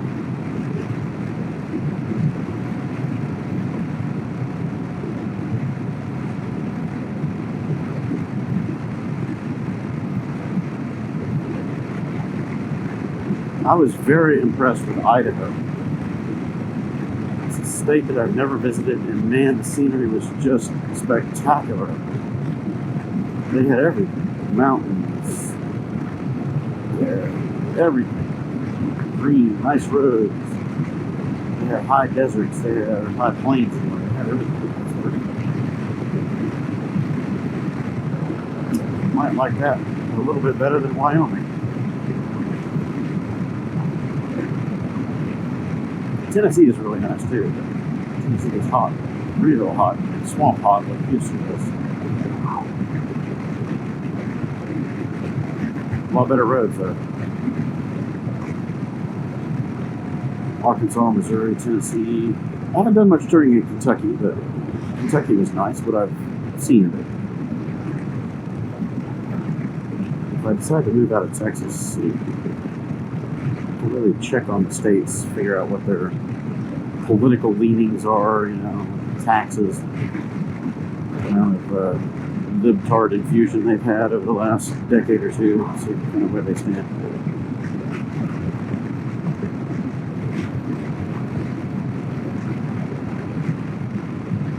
Because even libtards can't stand libtards. They move out to the conservative areas and start polluting those.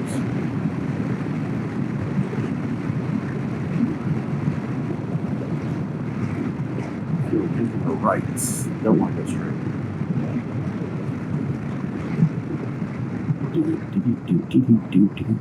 Hey, and this is a point right here. Look at that. I found another point on the map. That ain't it. I didn't even look at the map to know, or the cards to know what my checkpoint is. I'll find out.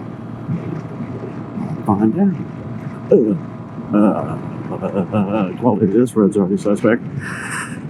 Yeah, it's not looking pretty.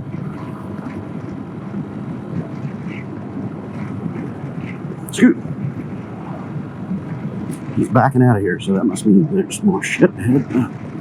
What are people doing there? They must have optimized the routes to where they're not traversing a lot of this shit. But I'm not fast enough to keep up with them, so I'm not going to follow them.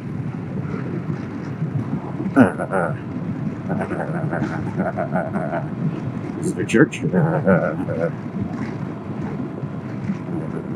It's got to be this. Yep, right on top of it. Whatever this is my checkpoint. Hey, gravel, don't block that front wheel. St. Francis Chapel. Okay, cool. Is it not in service? It's well kept. Oh, Saturday evening mass. Okay. Just got a very small little entrance gate here. Cool. Why is this thing not powering on? Golly darn it. Gosh diggity daggit. I know you're plugged in. Well, you're no charge. I cannot tell the people where I am. You're no trekkie. No trekkie. I don't know. Alright. Picture.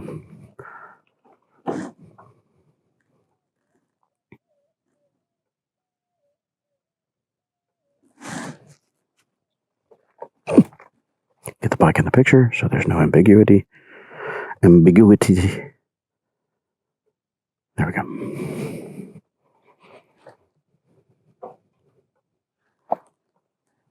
Phone's going to run out of battery today. I got to get on one of those charging cables. The quad lock. Last night, before I moved the bike, the quad lock charger was on, so the USB started working down there. And now it's not. So, yeah, that's how it is. Okay, next. St. Francis Chapel. 12 miles to my next one. A bunch of points today. 12 miles to the Medina River. That'll be my first checkpoint. Medina River Bridge and Cattle Guard. Well, just in the middle of fucking nowhere. Okay, sure. Whatever. Take a picture of a cattle guard.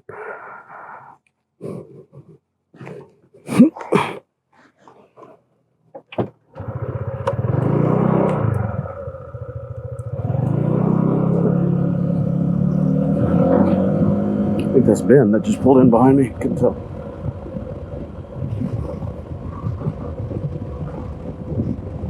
Ben is how I found out about the Cannonball, DaBinChe.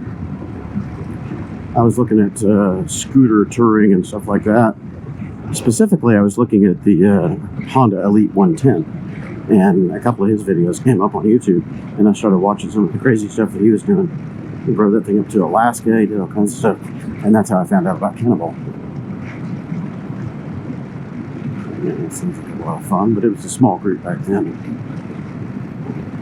Different group, different expectations.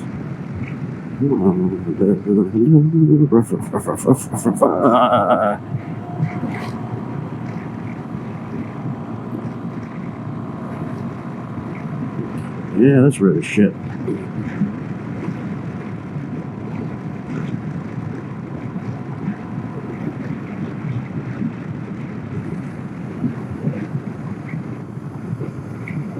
I can deal with these roads better than the gravel.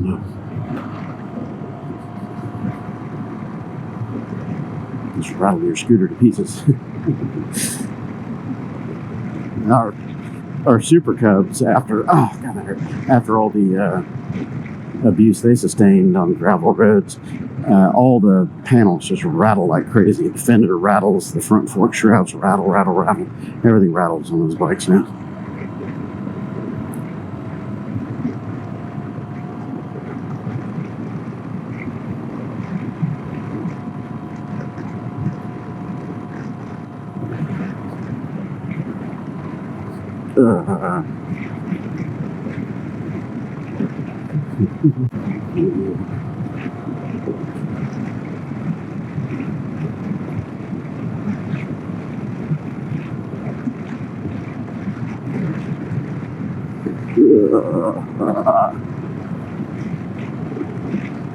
Trying to miss as many of these barbecue pit potholes as I can. Didn't miss that one. Deer, oh deer. Hey deer. You look like a friendly deer. Nice jump. Ugh.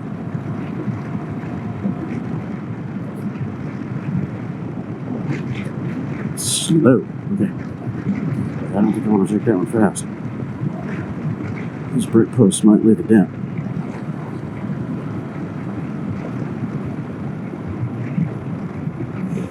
Oh, this is why slow. Tightening radius, no markings, or nothing. Well, that's why slow. Somebody lost something. Chunk of whatever.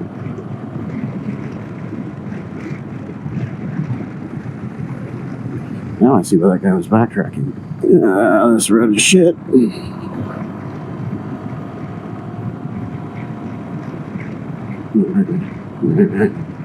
Tell me I'm getting back to dirt. It's fucking gravel again. Ah.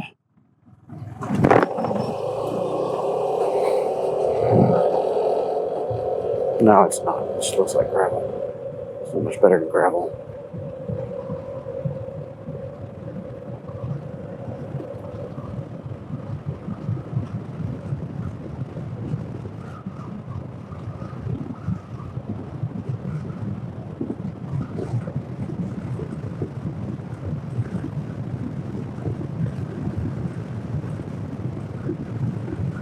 Ah.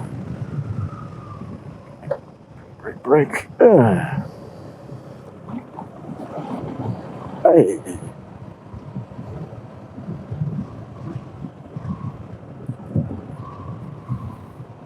Oh, that's rough.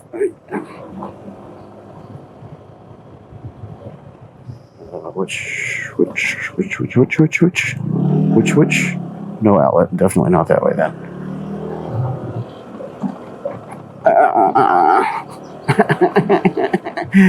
I'm tired of this, man. It's day 8. Oh, loose gravel. Great. It's day 8. I'm just tired of this shit. It would be nice to have a smooth finish going into the finish line. You know, the final roads going in be nice, but this ain't nice, man. This ain't nice at all.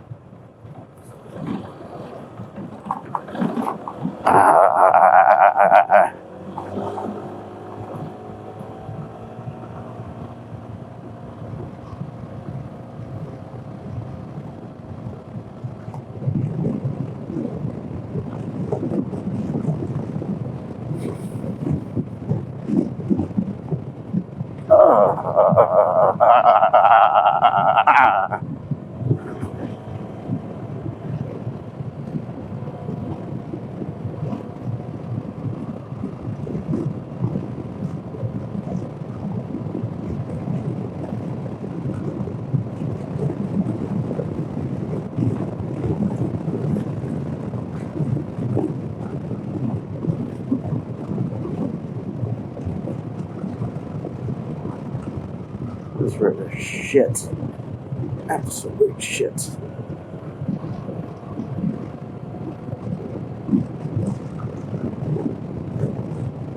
Ugh.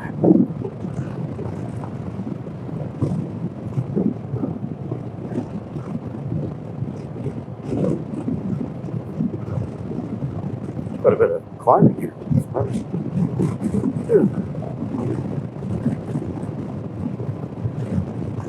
Hey. How much fucking money? Straight.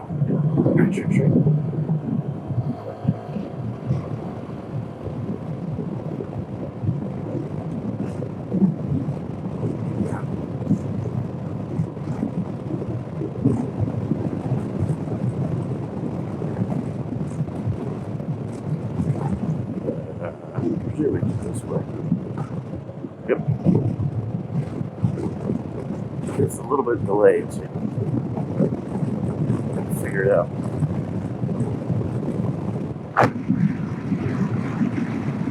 $45 on this road, even with a truck. Suspension to absorb these potholes.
Ah.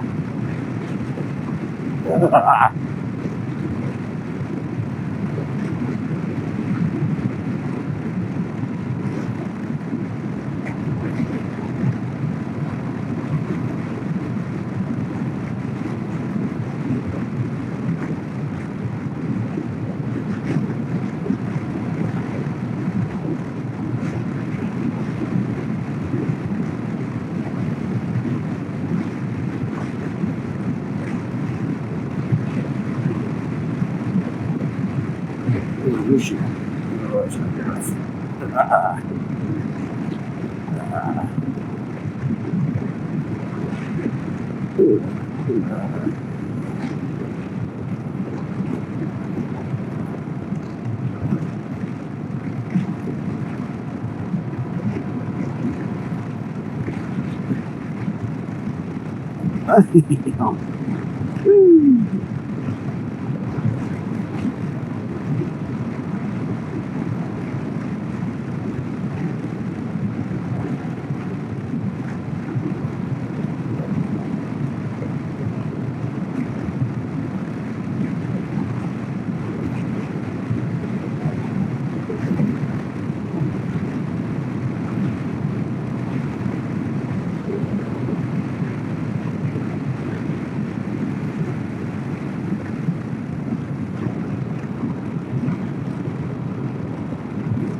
Hey.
Camera stopped recording again. I have no idea when. Just did the cattle grate, or the little bridge back there. It's a nice car back there. You don't even have it back here on these roads. It would bottom out.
Miles. It's quick.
Tschirhart Enterprise Cattle Building.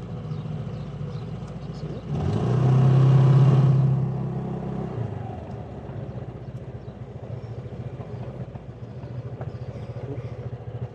Tschirhart.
camera's alive again. I have no idea what's wrong with it.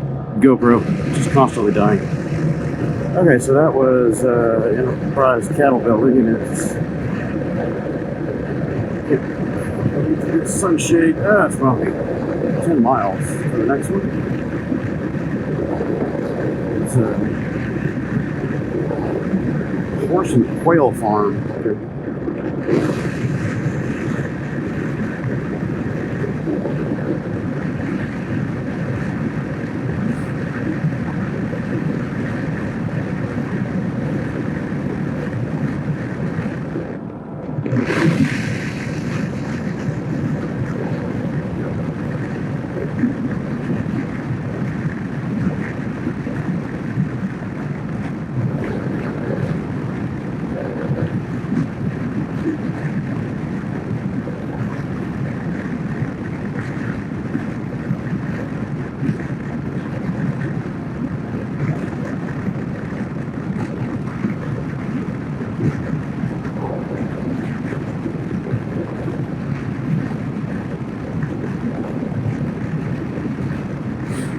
Alright, back to the road.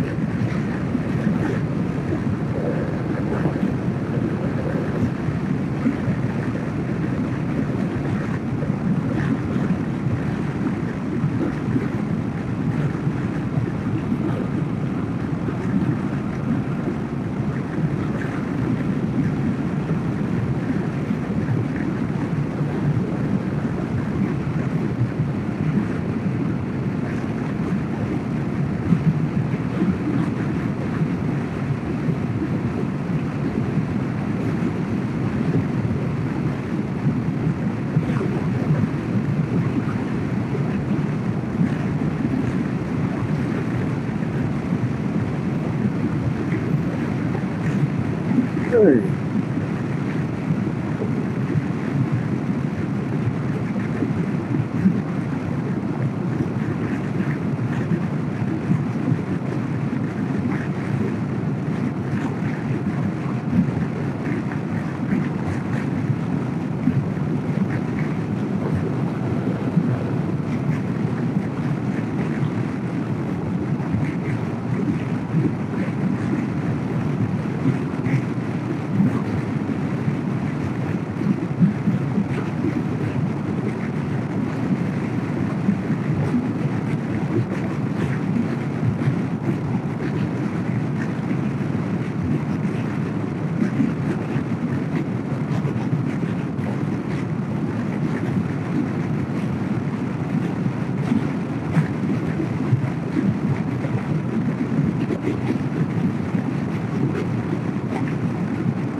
If you're not staring right at it, the zoom level doesn't let you see the turn.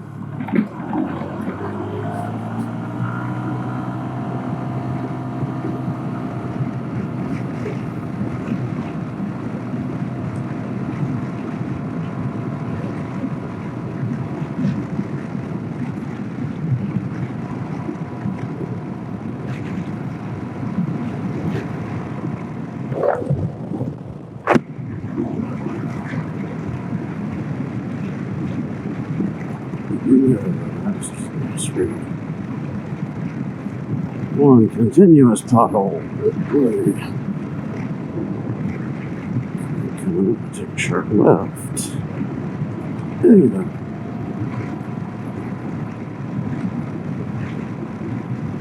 Oh, it's gonna hurt.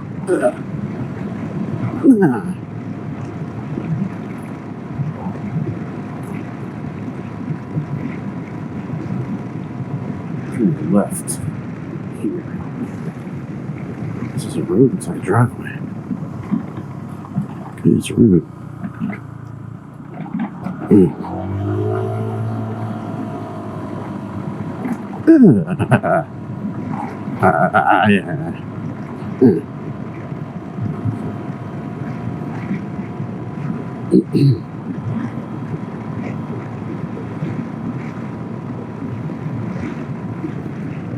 Doesn't seem like it's been 12 miles. Okay. I see the target, so that's what I'm taking. Need a car breaker for the side.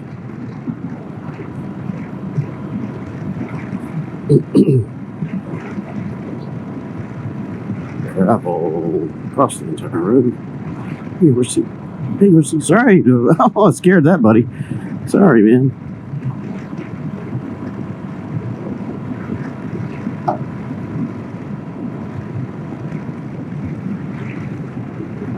Oh, God.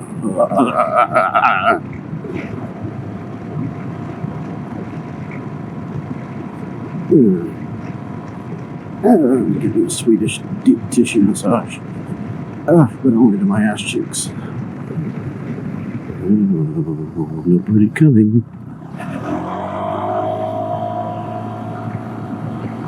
It's right on the corner. Whatever this corner is the point. And it's sand. Great. This is gonna be it, yeah? This is gonna be it. Hello, Oasis, horse and Quail. Yeah, that's it. Okay, get off the road. Take a proper. No, I won't. I'm gonna stay right here. I'm gonna do it the easy way. Stop rolling. Stop rolling, you fuck.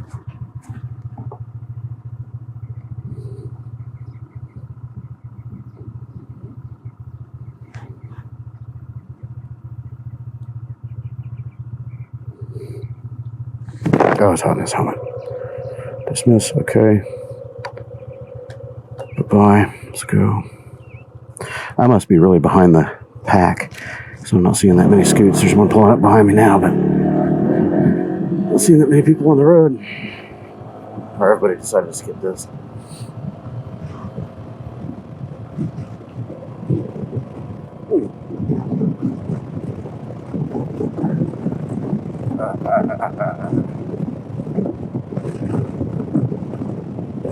Hard right up here. Hey, there's a road. Let's get that stop sign. Stop ahead. Just stop. Okay. I cooked through one of those earlier at a high rate of speed. Edited out, of course.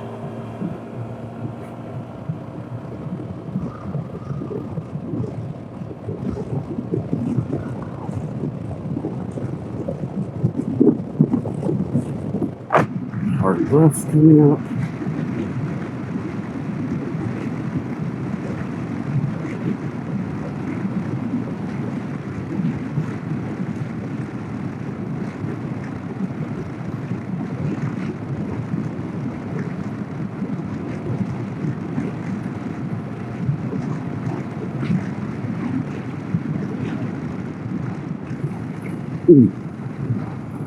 Man, this is some kind of rough. Nobody coming. Hey.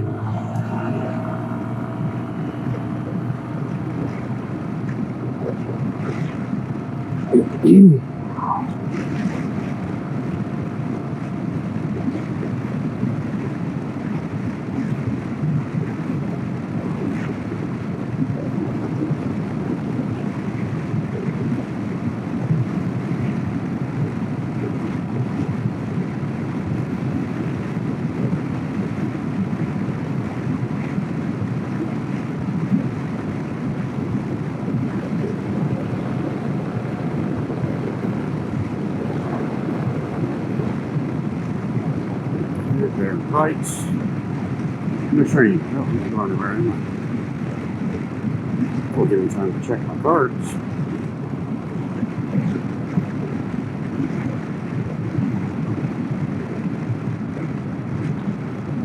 I can make it. Just build up enough speed. lock the brakes, lay it down, slide right under, pop it back up. They do it in the movies, right? Oh, God damn. Speed bumps for railroad crossing warnings. That's a great idea.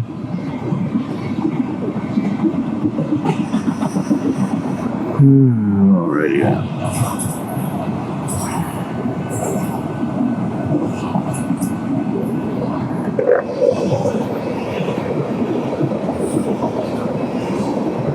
Check the cards.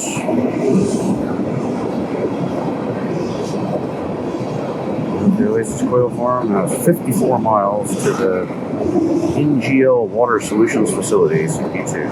So 54 miles, and I'm at 88.6, so 88, 54, 130.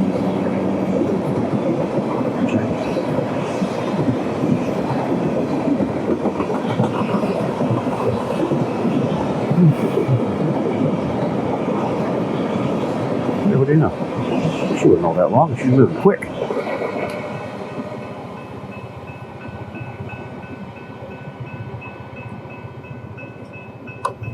Not a double track, so I don't have to worry about the other direction.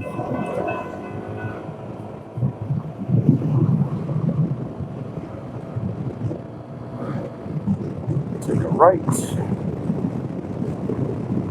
Or Devine. Oh, so Devine. Somebody skipped it. Excuse me, on the main road. They skipped the nemesis. No cop, no stop.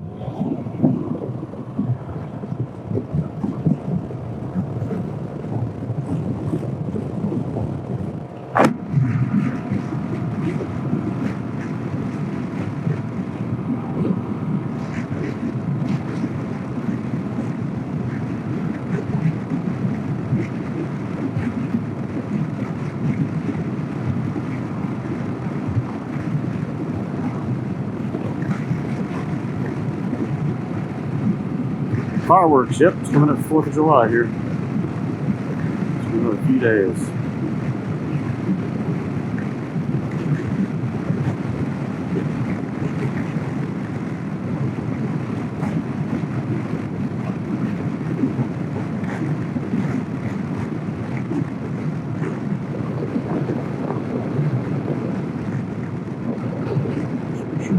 Make my turns that I need here.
Slow down.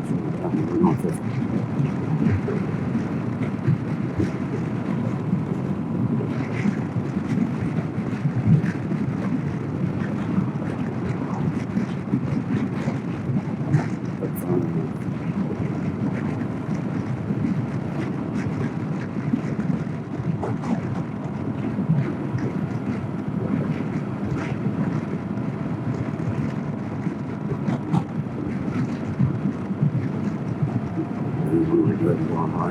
The speed limit, I'm going to do about 5 or 10 of them. Yep, I guess not.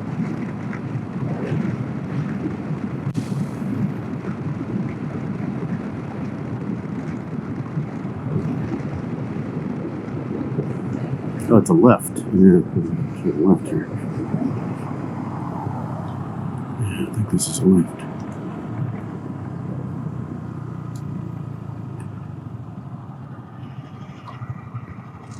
It looks left to me. Yeah, it's a left, yep. I about passed it too.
Straight on for quite a while.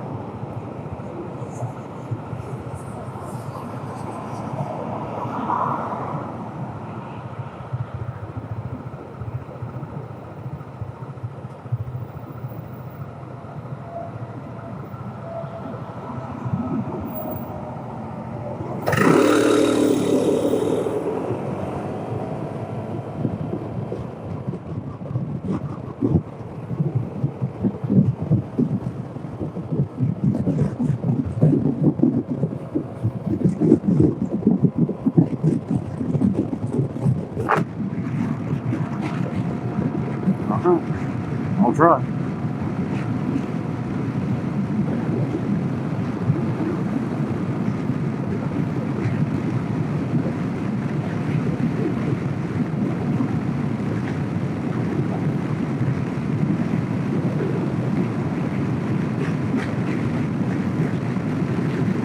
He's on 300, man. I'd be booking 70 mile an hour zone. They'll probably speed up and pass me in a bit. I'll be stuck here at 63, 64.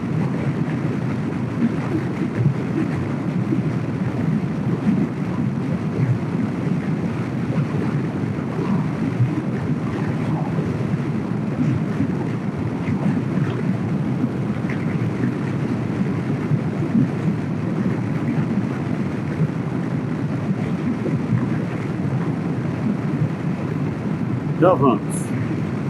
Yeah, I'll bet they like hanging out in that sunflower.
Ah, fuck.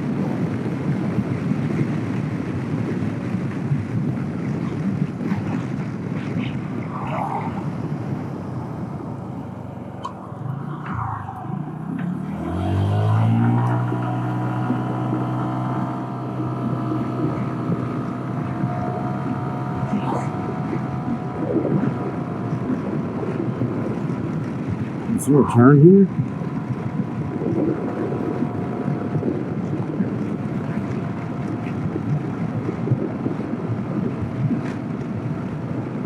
It looks like it's straight. See that zoom level?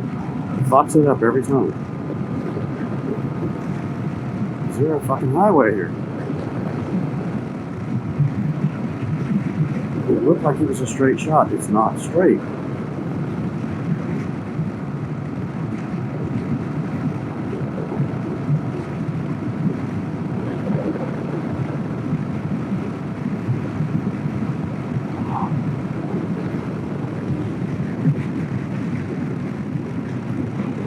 To the left?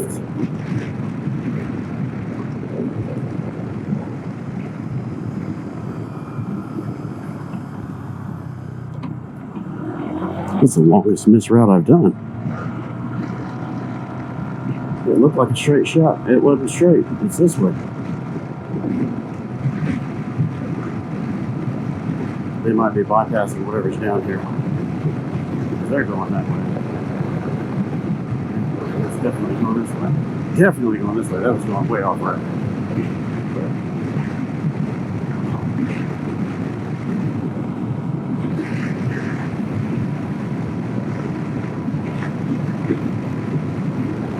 Full mile off. It's the longest miss route I've done yet. All right.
pretty hot today. It's already really humid.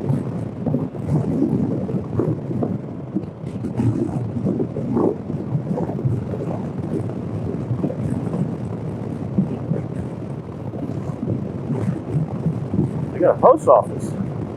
This is a proper town. It's a little bitty post office. That should have been a bonus point right there. That little tiny post office.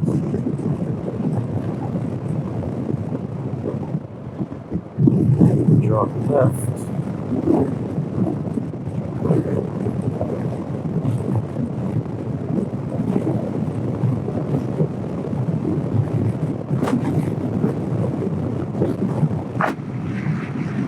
The flaps are going to keep the heat down now, hopefully.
Smell like lavender back there.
Left and right.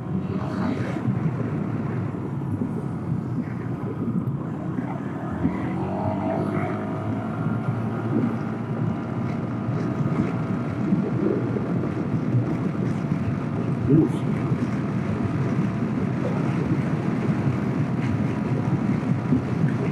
Fucking gravel.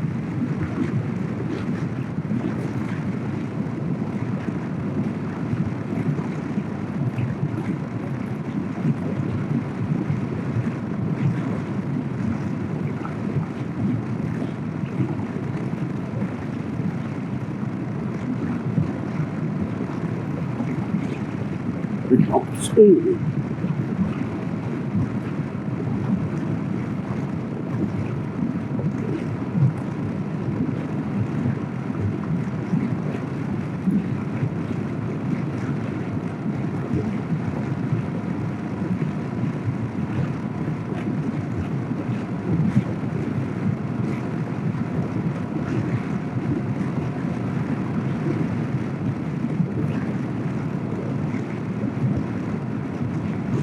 Real slide now.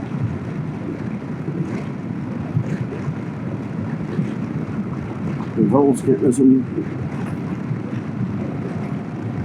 kind of sort of pavement. Nope, back to gravel. It's like these were paved roads and they just gave up on them. You know, I'm tired of patching the potholes. We're just going to cover them in gravel now.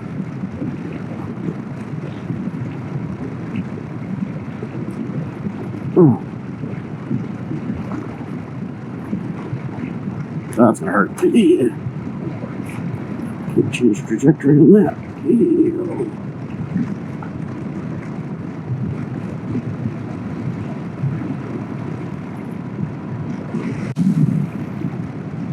Hey.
Man, this is rough. Oy.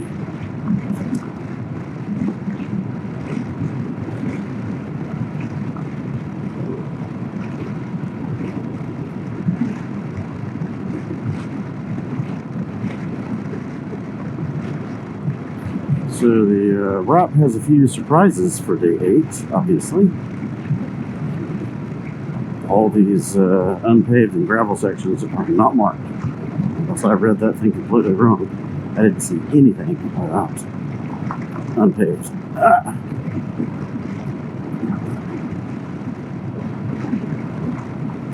Hey, some sketch out on that crown.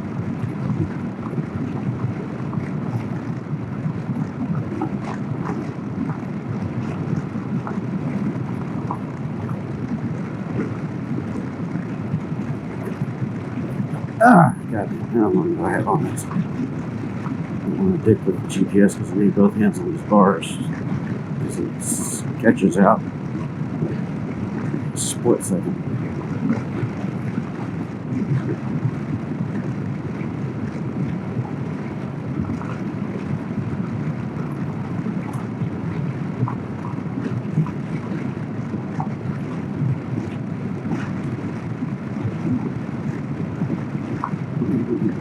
Just campered off, and I'm in a cramp. Slow down, slow down, slow down, slow down, slow down. Ooh.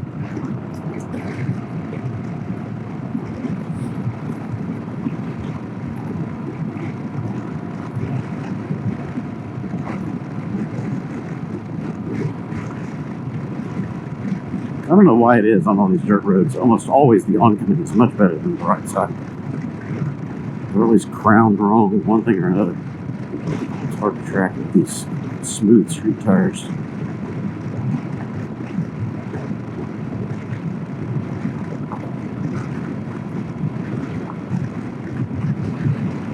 It doesn't show up on camera, but this is cambered very much to the right.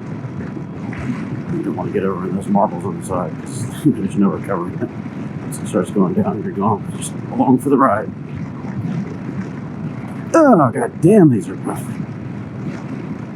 You can't see these holes until you hit them.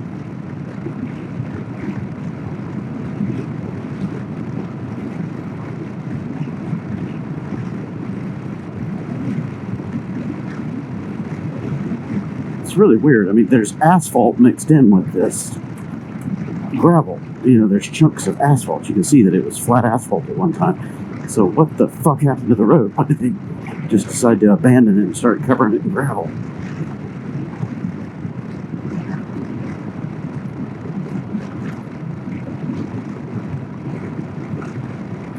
Like that right there, that was a big chunk of asphalt. This is asphalt. What the hell?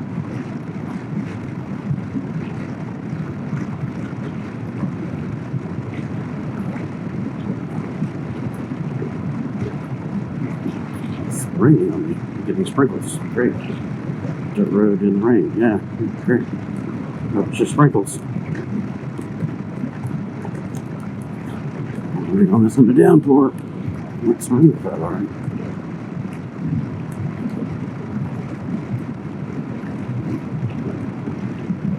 This looks like a little sloppy shit in the rain.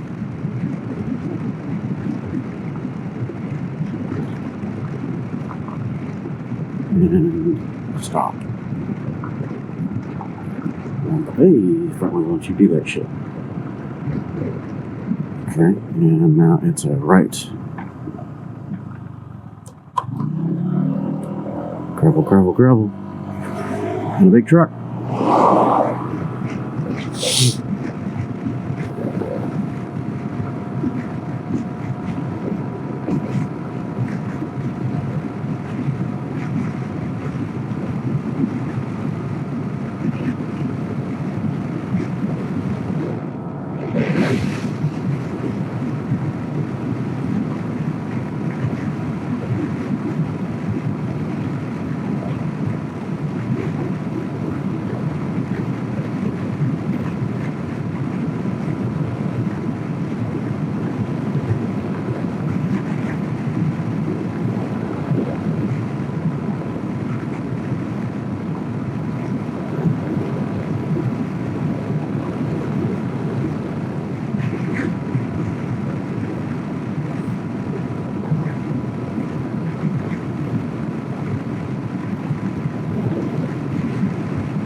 tired.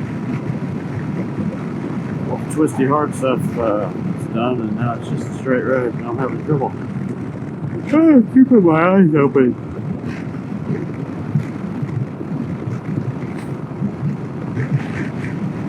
Didn't drink much last night. I had a couple beers and a margarita. It's fairly light for me. Not like I drink all the time. I'm alcoholic. Alcohol really doesn't affect me that much. I've got to get pretty sloppy. Drink a lot to get sloppy.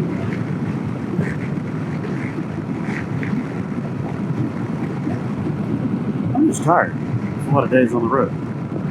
A lot of days on the road. I'm ready to get back home. Oh, yawns. I'm ready to get back home.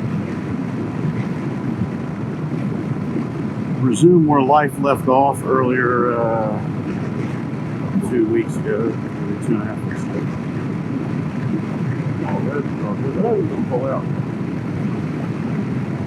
Damn, look before you hit that gas, dude.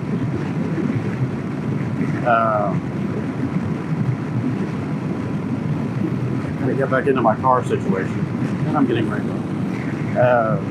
My van is still at the body shop. It's been 2 months now, I think. I'm making payments on that thing, and I don't even have it.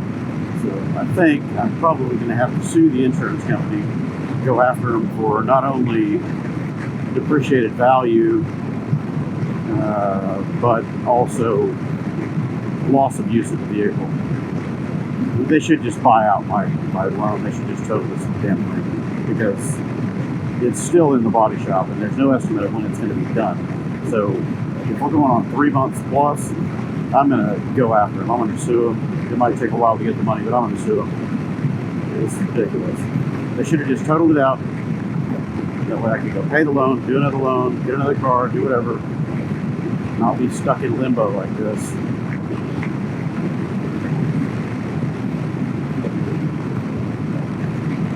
Gotta do all that, go through all that stress and bullshit. I hate dealing with attorneys and lawsuits and everything else. But if I gotta do it, I gotta do it. I'm out a ton of money in that thing right now, and I still don't have a car. I need to get a car for my daughter. That was the plan when I got back from Cannonball, but now everything else is up in the air. So, yeah.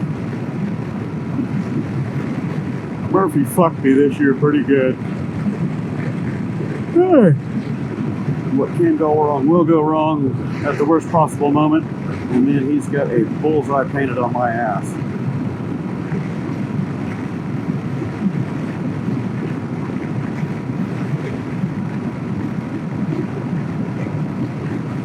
So I'll get back home and deal with all that stuff. I got a lot of work piled up, which is good. I need to make some money. Funds are drying up because I've been on the road. And all the expenses leading up to the trip and everything else. Plus buying the van that didn't work out. Yeah, okay. A double gut punch and a nut kick all in one. Got to deal with my son's hospital bills. I don't know what that's going to turn out to be.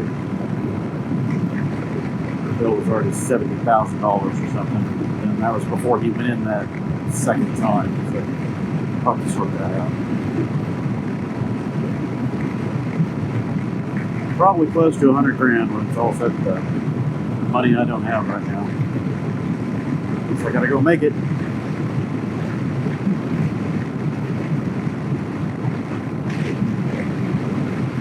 Every time I start inching forward, something just kicks me back down that ladder. I gotta get out of this cycle of 1 step forward, 2 steps back. Now, even 2 steps forward, 1 step back is no fun. It's double the work.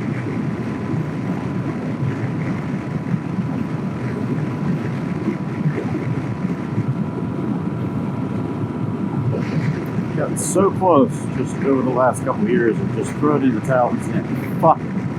Just walk away from everything. If the family wants to come with me, they can come. But walk away from Houston, from the bullshit, from the property, from the bikes and possessions. Just go live in a fucking container somewhere. the middle of the country, out in nowhere, figure out how to be self-sufficient. Fuck the world.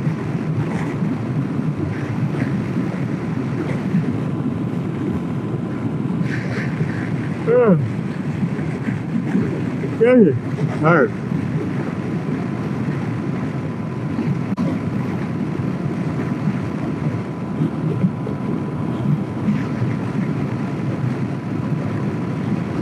At first I thought it was burnout. It probably still is, but just, I don't know. Got no anima, no energy, desire to do anything anymore. I forced myself through Cannonball because I had already made the commitment to do it. I'm no quitter, but man, quitting sounds awful tempting.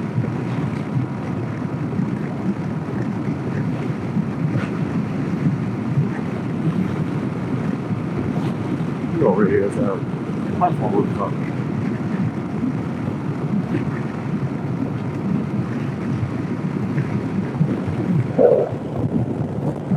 Oh.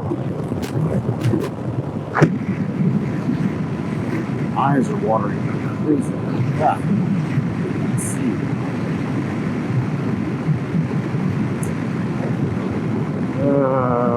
We've got so much to go.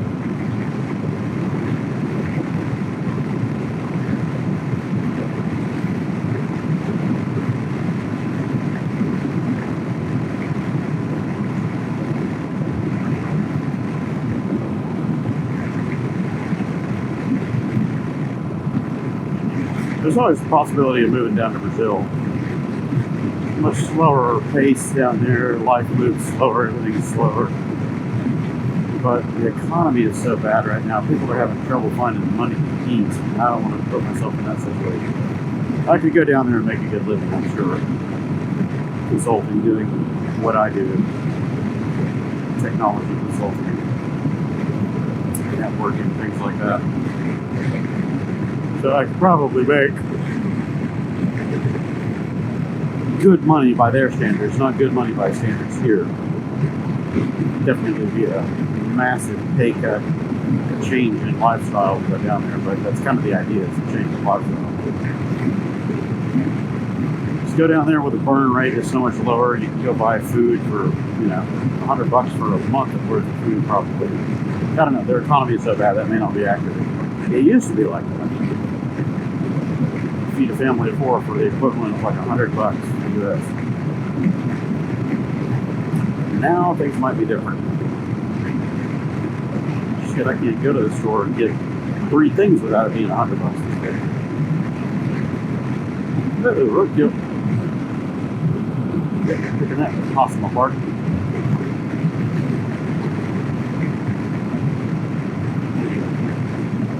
Yeah, just lower the burn rate, that's the big deal. Houston is so expensive to live in. Just to exist there costs a ton of money. So you've got to make a lot of money just to stay on that treadmill and keep running. But the speed of that treadmill is ever increasing. It never slows down. You can't stop running or it'll run your ass right over. One of those fails where the runner too fast on the treadmill and you trip and flop right into the wall. And that wall is homelessness, destitution.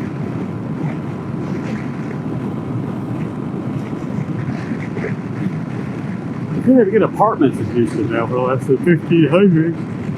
Yeah, it's $1,500 a month. And that's for a small one, not a family-sized apartment. Shit, a family-sized apartment will set you back $2,500 a month minimum.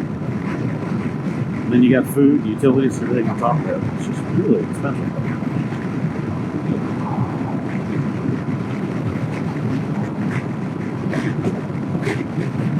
My burn rate with all the stuff that you've got going on is $7,500 a month, give or take a little bit. That's a lot of money. Well, now it's more because I just added a car payment on there, so it's over $8,000 a month now. But it's a short loan, 2-year payoff. Yeah, so $8,000 a month I gotta come up with, or we're not floating. And normally that's not a problem for me. I make a lot more than that. Still, that burn rate is pretty high.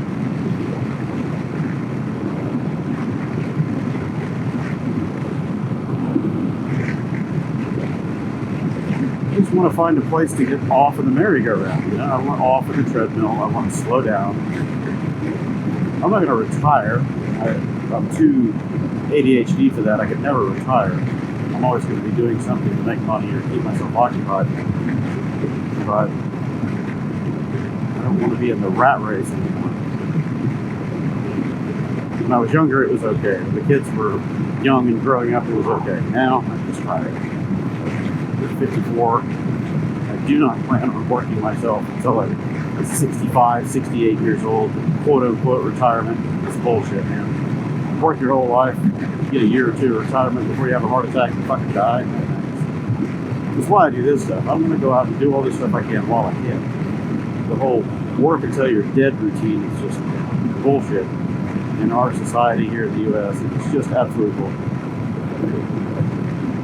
Big industry, your filthy rich people, your oligarchs that are running this game, that's their game, is to keep you working for them until you die.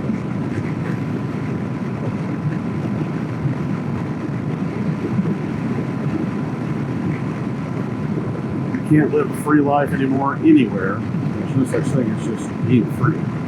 Because you're a debt slave in some fashion or other.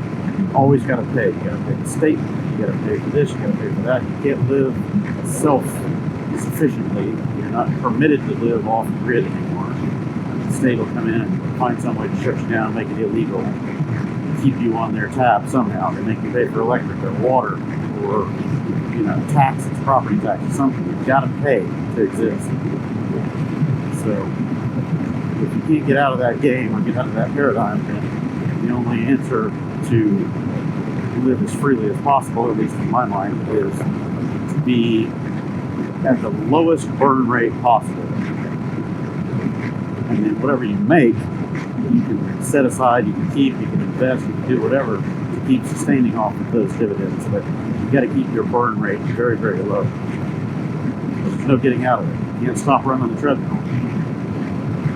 Slow it down to a walking pace, but you can never stop. Hey, I got error. Front wheel got off the ground.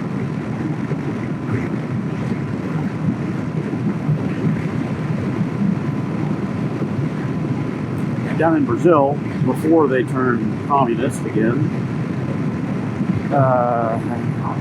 property taxes were pretty much non-existent. I mean, you had to pay very, very little tax, like a home, you know, decent-sized little stamp of land and a house on it. You might pay $100 a year or something like that. That's tolerable. I can go out and I can flip burgers for a few days and pay that, but still can't live for free.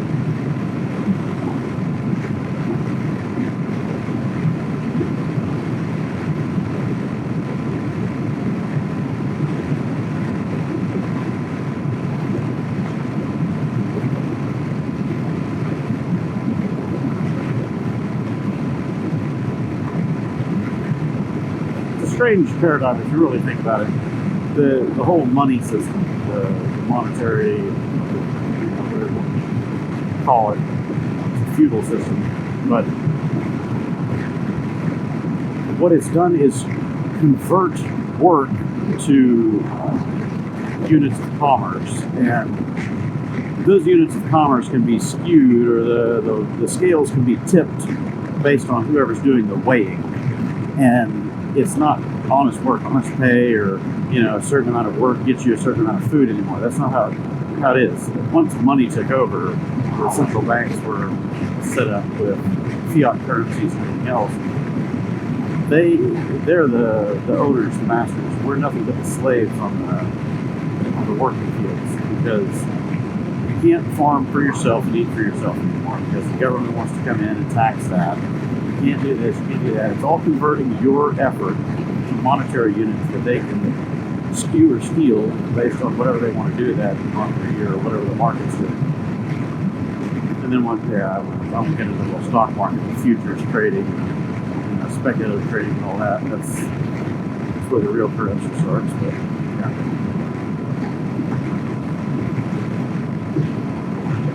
I don't know. It's tired of the game. Tired of the game, man.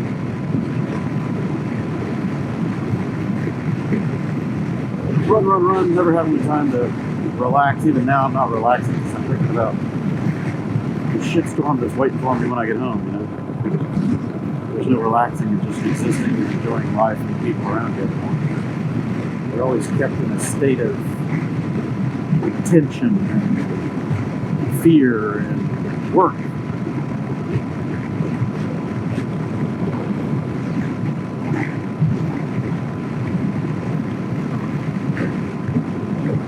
Hey, what are you doing? Kind of be quick. Turn. Wahooey.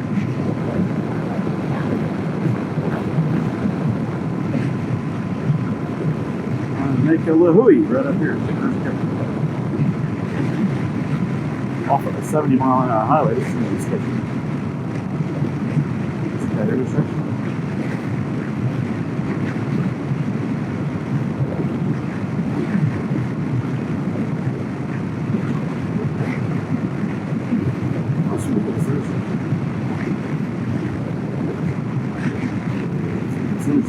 Yeah.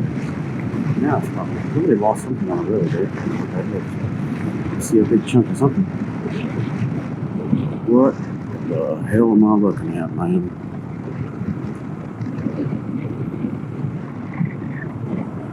Can't tell what that is. I'm gonna go off the pavement, trying to look for this. Okay, so I keep going. It's just inside this. What did we lose there? Strap.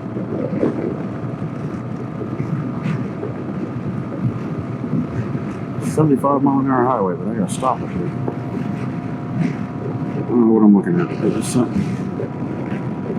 Water treatment facility. Yeah. I'm gonna show the white storage tanks and covered area. White storage. So there's the guys taking pictures.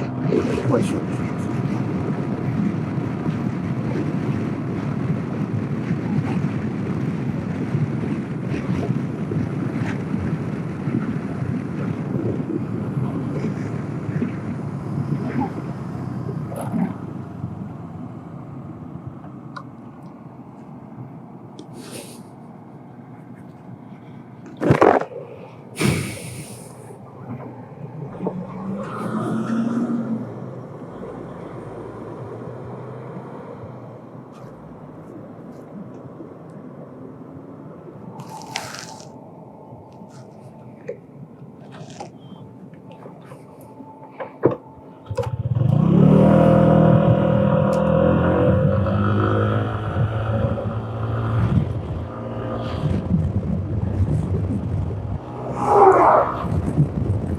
Another glove. Just about did.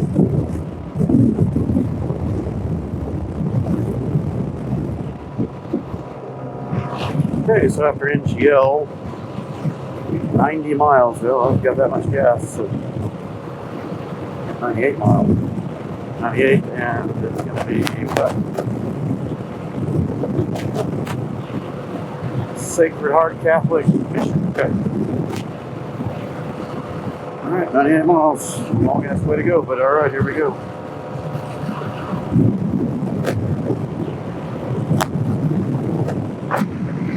Up here somewhere, I gotta get food.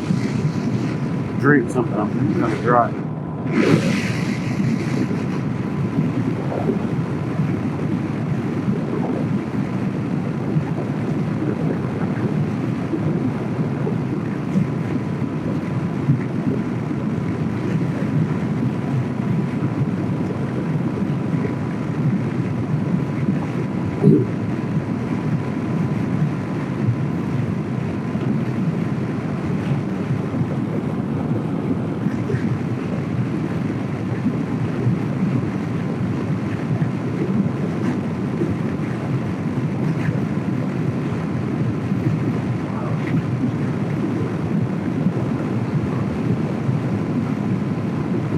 Haven't caught up with Raj and Mike yet.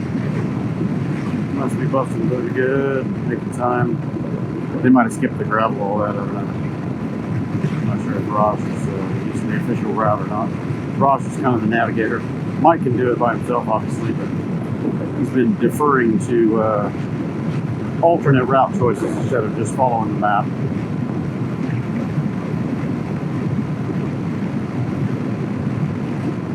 Mike sold his scoot to somebody else in the Cannonball, so he just has to get it to the other end here, the South Padre, not wrecked or damaged. He's already got it sold. He sold it for $4,000. It's crazy, half the money.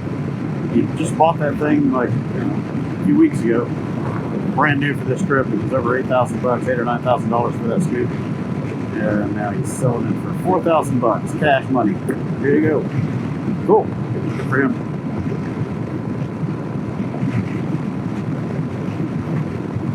Said he's thinking about doing 27, and he's going to buy a new scoot for that. All right.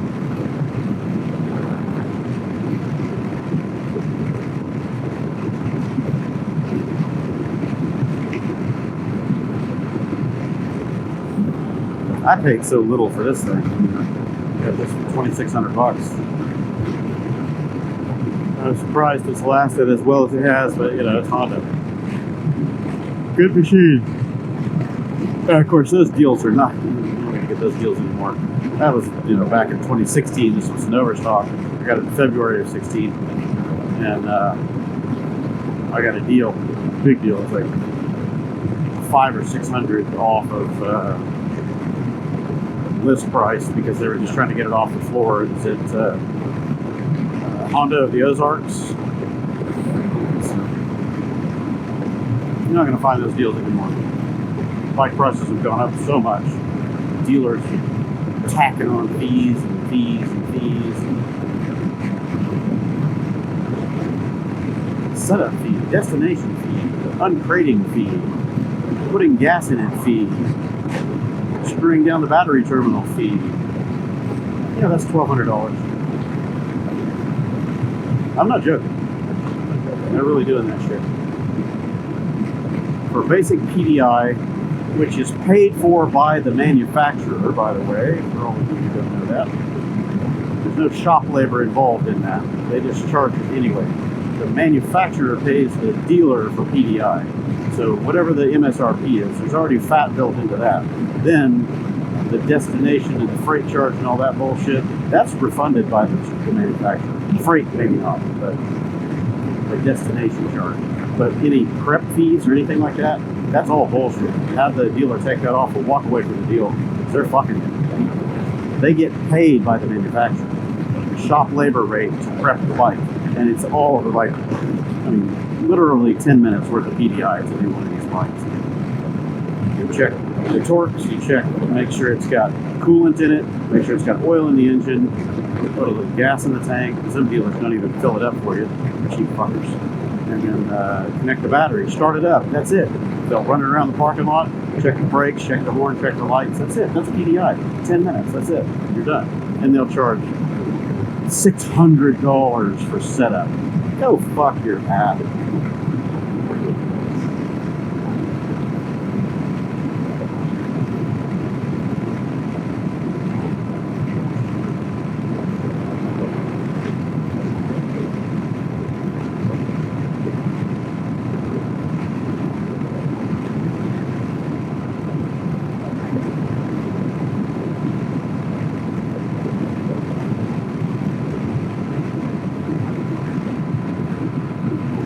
Getting hot. Getting real hot. Woo. It's humid, so it's making it hotter.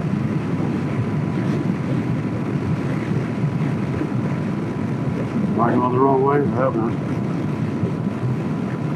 It must have come in from the other direction. I'm still going the right way. I hope. I see two more ahead of me up there, so I can keep going right there. It looks to me like them there chevrons are pointing the right way. You can't see through this tinted shield though. What do we got? Mile 145, 276 to go. That's not happy. Back up, back up, back up, back up. Don't run me off the road. Mile 145.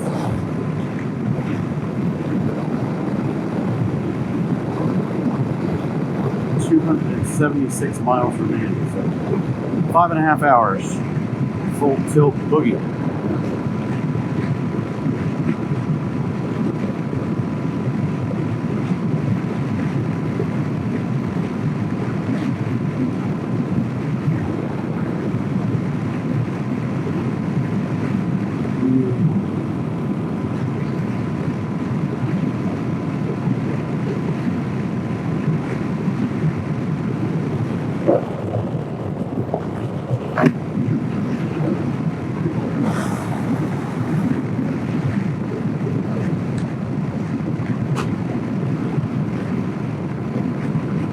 hot in this helmet.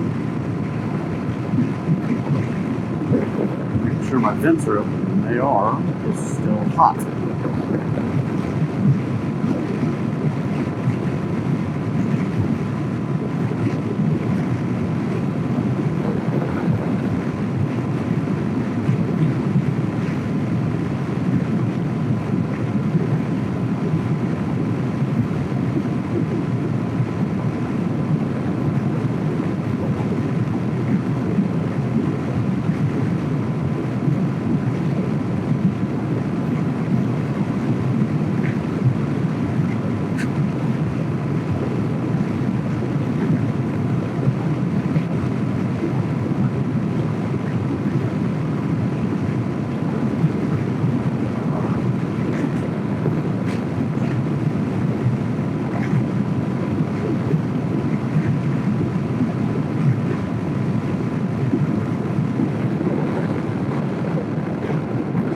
I didn't put my lip spoiler on my screen this year because the shield's already damaged. We got the fracture up there. And I was afraid that it might fracture further and just break, so I didn't do it. I didn't have time.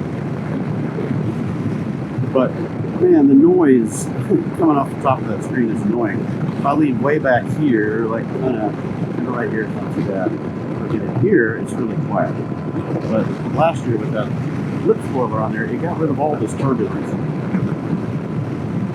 I don't really want the big National Cycle, the taller one. Raj has that on his scooter, and I don't like it. I don't like it. It's too tall, too big. It's a barn door. And I would be looking through it, which is bad. You always want to look over it. This one just needs like a couple of inches. So you guys are looking through it, but it's well below my eye line. So if I sit up straight, it's chin high for me right now, right at the camera, but my eyes are 5-6 inches above that.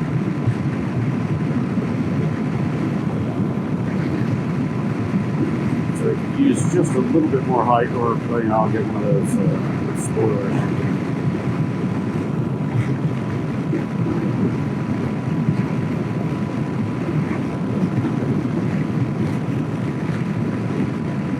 Oh.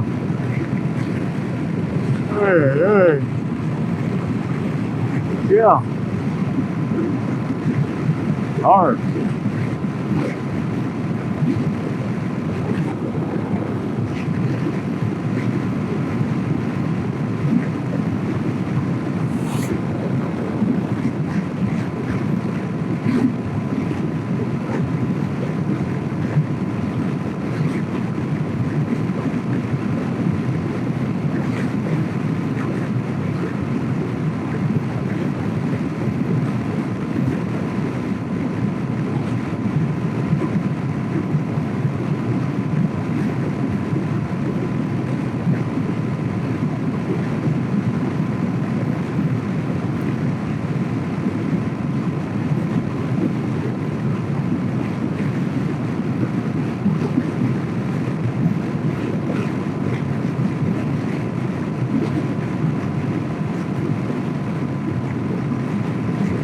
I'm gaining on these two scoops.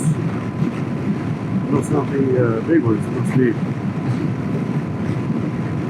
150s or something. Just I'm gaining ground on them. Not 10, that's all I can get at 62, 63. That's all she's got. I'm not hitting the red one here this week, which is good. Those Dr. Pulley sliders are helping with that. Yeah. I might order another Dr. Pulley variator for this one. I don't think I'll do Cannonball on this one again, though. If I do Cannonball at all, I don't think it'll be on this one. I think this one's Cannonball days are done. It's just not fast enough. If I wanted to keep up with the people in my class, it would have to be a faster scooter. And not by a lot, but by 5 miles an hour, 6 miles an hour, something like that. Because the ADV 160 is like Pam, she's on a 160 and she's got Dr. Pulley sliders. So I was talking to her last night, and she said she can't remember if they're 17 or 18 gram Dr. Pulley sliders, but man, she is just roasting on the straightaways. I can believe how fast she's going. Awesome. Even uphill, she's pulling 10 miles an hour better than I can. That's crazy.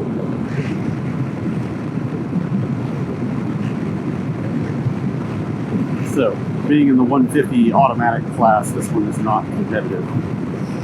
It is on a scoring, well, let's say a handicap standpoint, but not really for scoring because I ran the tits off of this thing day 3 or day 4, whatever that was, and I was like 24th or 27th in class. That's the core showing. And I only made, I was a little slow in that one gravel section where I had to go take the pictures, walking down that driveway 4 times. That just lost me a little bit of time. That shouldn't have accounted for 24th or 27th place. Anyway, again, I'm not in it for the points. It's just from a comparison basis. If I wanted to be competitive, this is not the machine.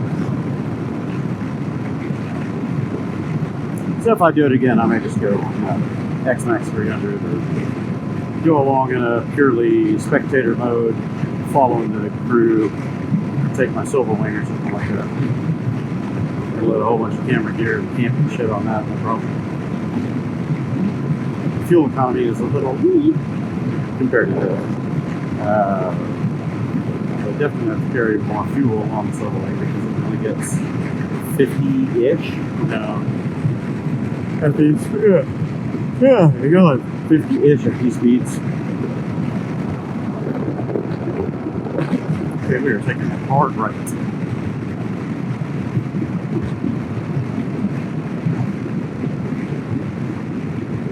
God, it's hot as hell. Yeah. You're going that way, I'm not. That's good fuel. I got fuel.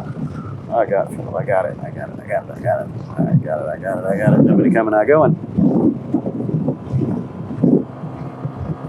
I'm still not into my lower tank yet. Probably about tapped out of this.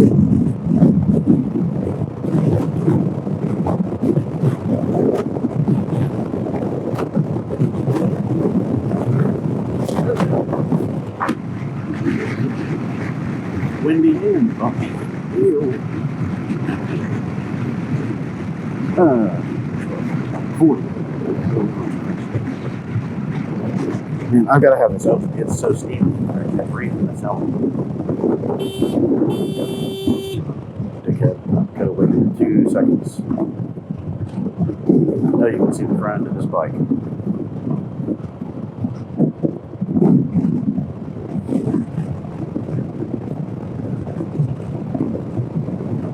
State Highway 72. That's one I've never been on. I've been on 16 many times. I don't really remember all this area, but I know I've been on 16.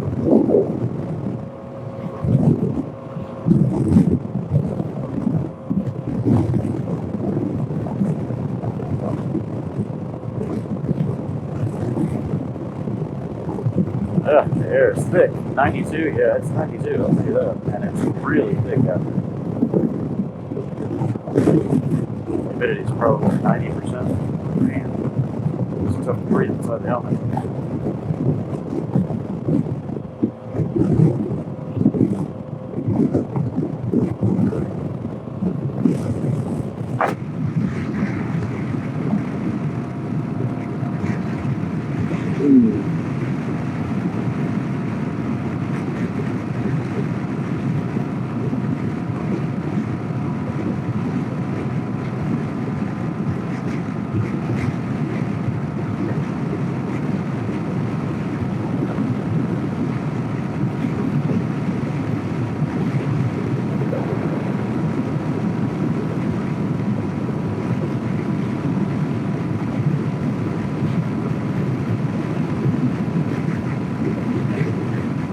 Oh yeah, that was good. I don't know. I'm going to shoot a kidney after that bump.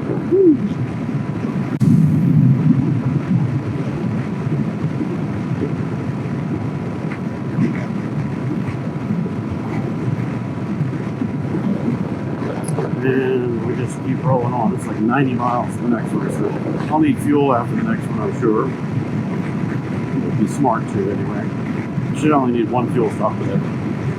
460 whatever miles. thing's got almost 300 mile range. Shitty economy that's getting relatively shitty, 82 miles to the gallon, whatever.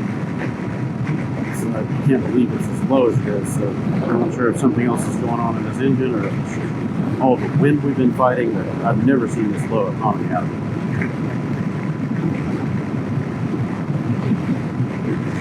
But even at 80 miles to the gallon, I've got right at 4 gallons, so at 320, 300 would be bingo fuel.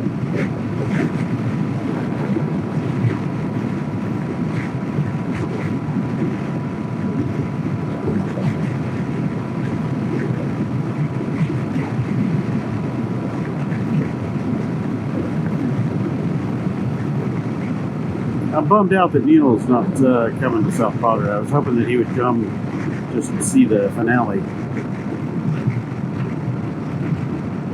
Even though his scoot blew up yesterday. But he decided it was a straighter shot, probably smarter, better, cheaper, definitely, than trying to rent a U-Haul down there, or take this one that he's renting back there where we sit, and drive it all the way down there, drive it back up. Because those U-Hauls are not fuel-efficient vehicles at all. It'll probably cost him another couple $100 in fuel at least, just to go down to South Padre and come back up versus going straight over to my place and then back home.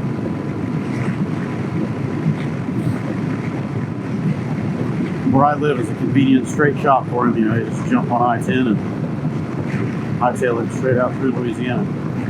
Gets off of I-10 somewhere around the Wits, I think. I can't remember the name, but Baton Rouge area. Straight shot, I-10 all the way.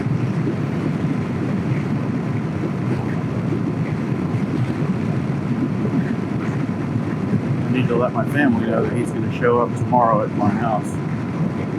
Or maybe today. Probably today. Oh, God, I'm tired. The wind is ripping. Coming from that way. Coming from that way, going down. Oh, my eyes are gummy. Welcome back to Houston Pollen. Can't see shit. Really can't see shit. Oh. Get over here, bike. Damn it.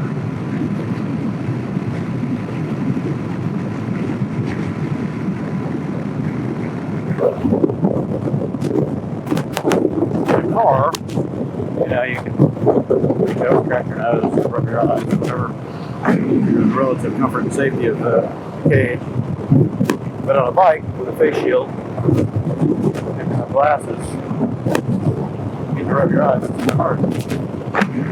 Damn sure don't want to stop when you get this done. I don't know why this bike is always going left. It's always going left. See, if I let go of it, I have to leave way the hell over here to bias it to get it to go straight. It's always going left. I've checked everything in this bike I can check. I can't find it. It's got to be the swing arm bushings or something. It's never been in an accident other than just going down on the pavement. The front end has never been hit. So I know the neck has not been, and it's always done this since it was new. I don't know, maybe the frame was welded crooked.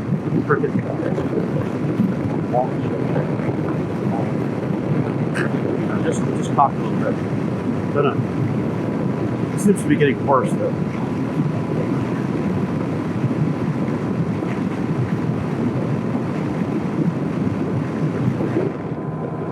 I got the other one. Fuck, tell me I got the other one. I did that the other day. It's exactly how I lost my other one. Took one glove off to mess with the phone. I shoved it down here and it got vacuumed right out. Those Olympia gloves aren't cheap either, like $70 a pair.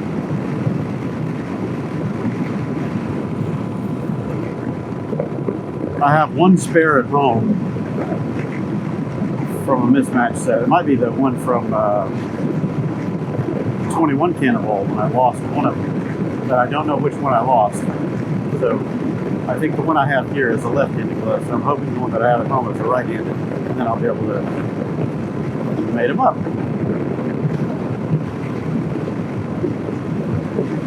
Buy another pair.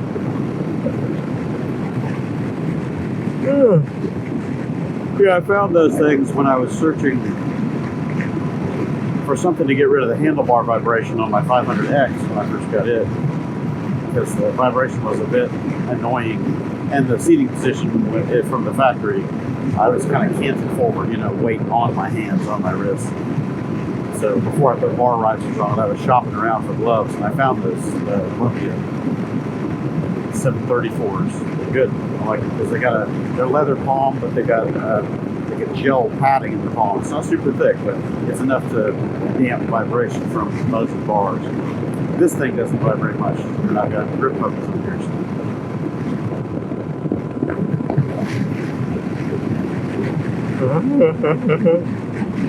I'm talking to keep myself awake. I'm really tired. Oh my god, the yawns won't quit. I'm having the argument with my eyelids.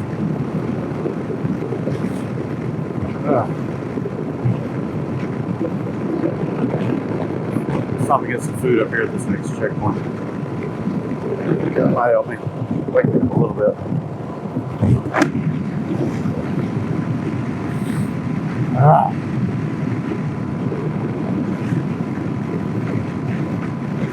Slowly gaining ground on those two scoots. I don't know who they are. Got about 5 miles an hour on this, like maybe 3 miles an hour. It's a slow gain.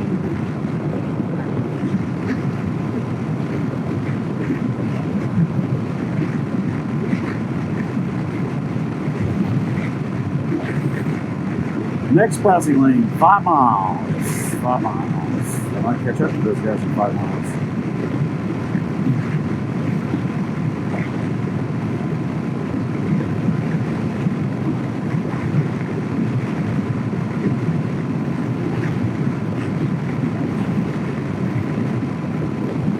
Got to rub my eye again. Oh, God, what? Look at this. Gummy, blurry, can't see through it. It's snot in my eyeball, man. Ugh.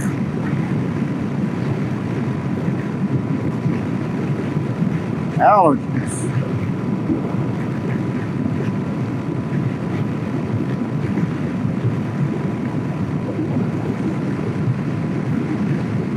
So the heat of the summer is here now. I probably won't do any more road trips and moto camping for a couple of months, which is just fine because I need to catch up on work. This fall I'll get out and do some stuff. I don't know what, or on what bike or where, but I'll do something.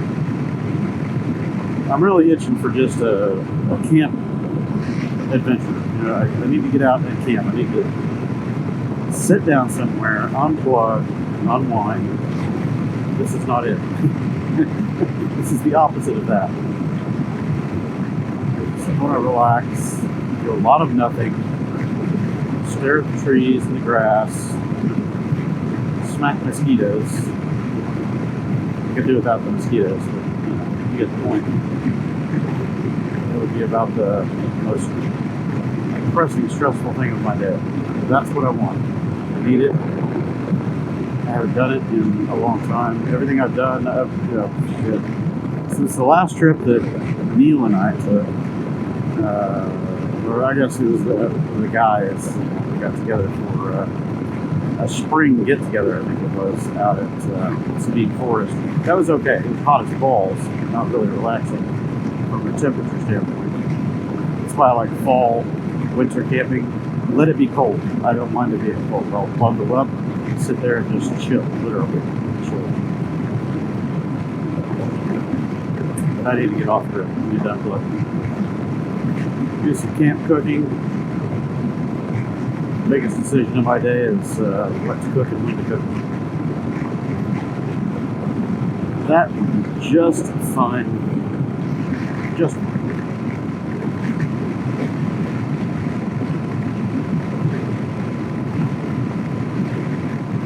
these adventures are fun. It's a challenge. Again, my intention for this was to have a group ride and the camaraderie and us chatting on comms and having fun, the twisties and doing all that kind of stuff. We got a little bit of that, but it all went lone wolfing. So, all right, change my expectations.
You gotta pass now, buddy.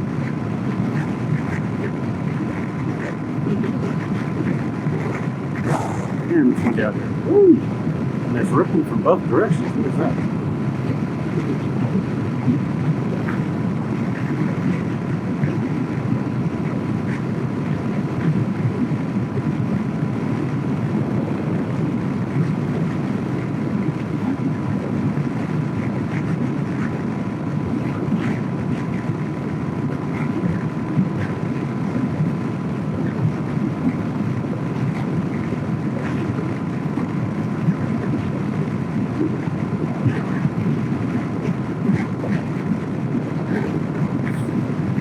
Get over here.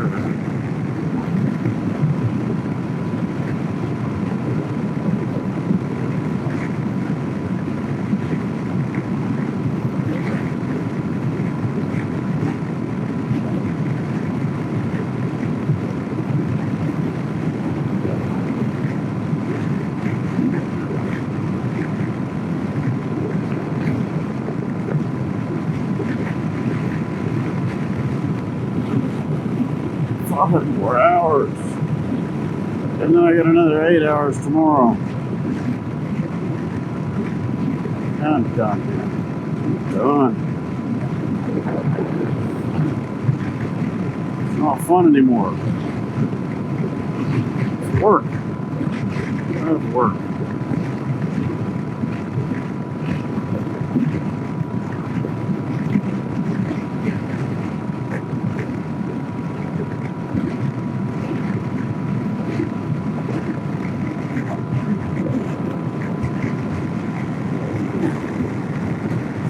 Something.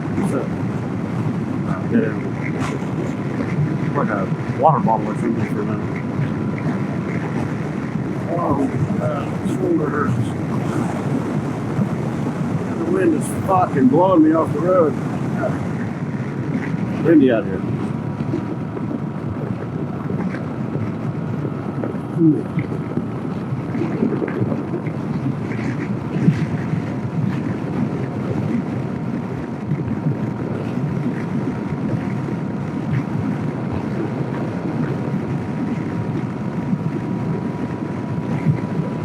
Fast forward button. Skip, skip, skip, skip, skip.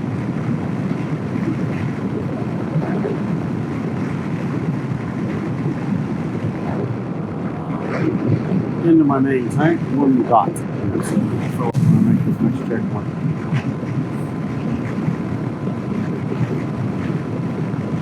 Passing. Don't slow me down. Come on, man. The road's empty to the horizon. Pass them. Pass me. Oh, give me a break, man.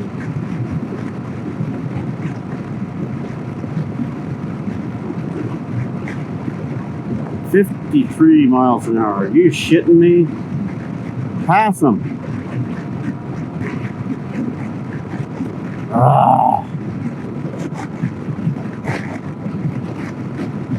These guys need to scoot over the shoulder. They must not be from Texas. In Texas, we do Texas. We're doing a Texas. Pull off the shoulder. Because the shoulder is huge and there's a car width wide. You just got to watch for trash. You run the shoulder and let fast traffic go by. Oh my God, this is painful. Oh my God, 50, really?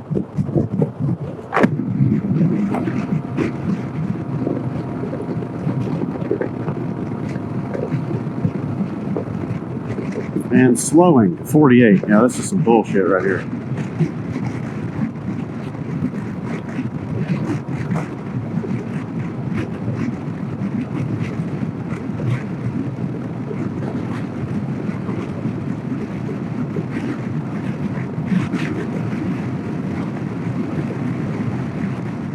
All I need is for you to get out of the way. I can pass them in the same lane. You're the roadblock, doofus.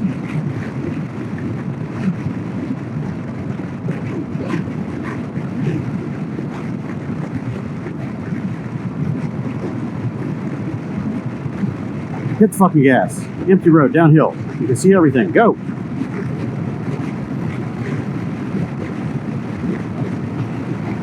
Could have done that 3 miles ago.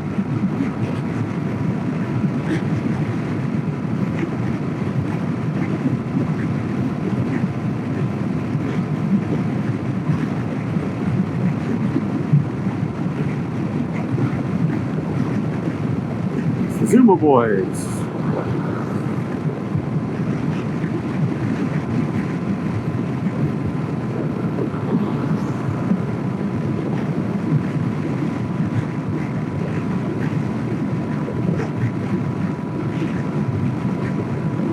Those little Zumas are holding up.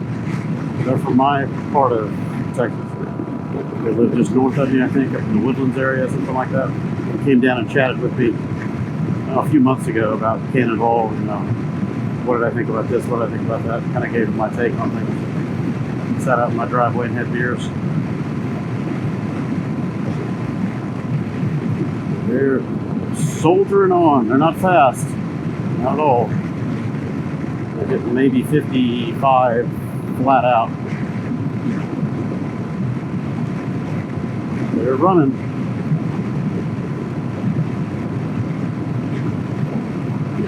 I wonder if they're on comms, chatting, having a good time.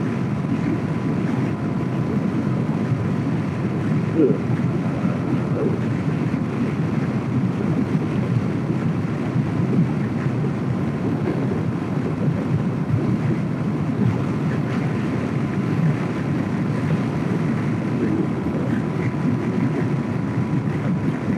Stay awake, stay awake, stay awake. Oh my God.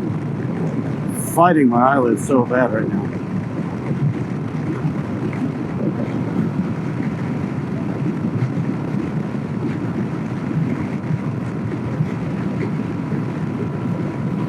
It's one of our group. It's a support truck. I must be really slow, damn. Support truck's already out ahead this far.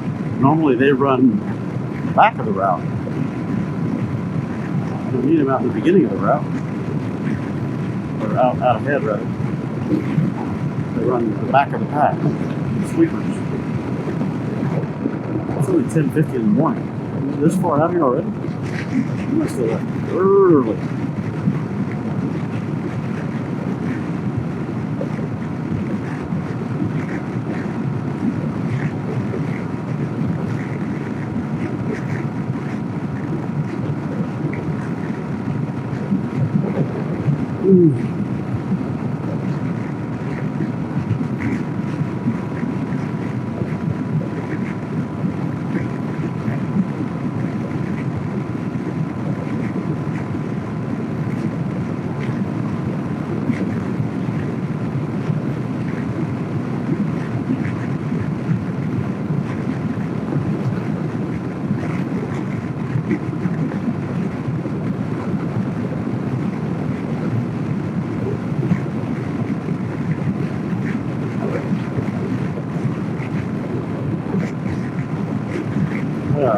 God. So like 40 or 50 miles to go. Wake up.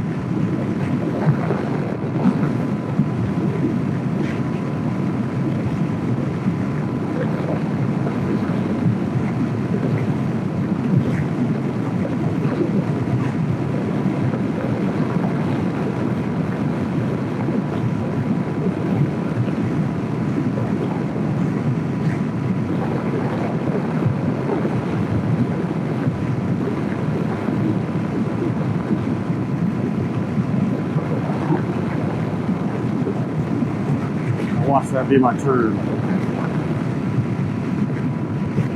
That's when I start dicking with this thing.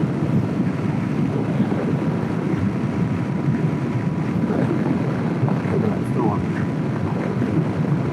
Yeah, see, I don't trust it. I come to an intersection, I don't trust that it didn't lose my track. Get them out. I'm still on path. Yeah. Alright. Come on, asshole.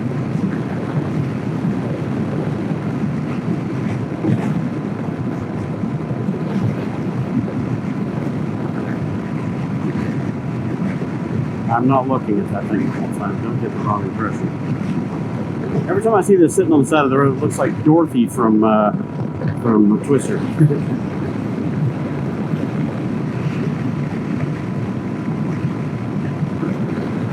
Go! How many fucking times do I have to say go, go, go, go, go, fucking start, go, go, fucking start, go? I hate that. 7 goddamn clicks to get into a route. Fuck you, go!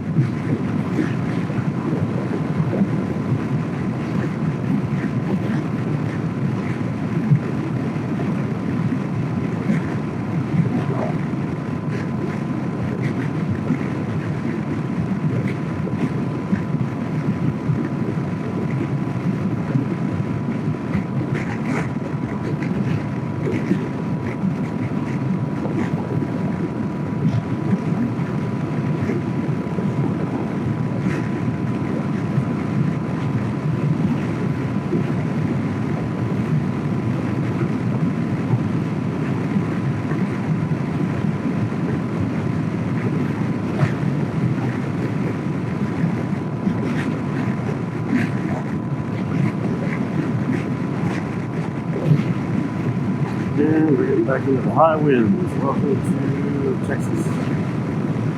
Somebody lost some chips. That's a bag of chips.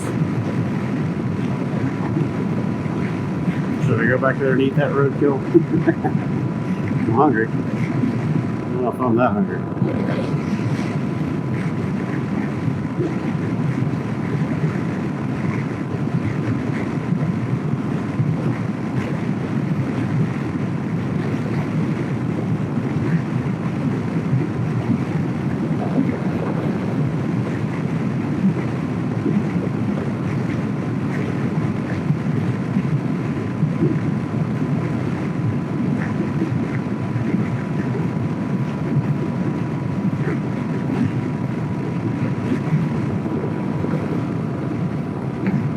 This is not fun. This is not fun.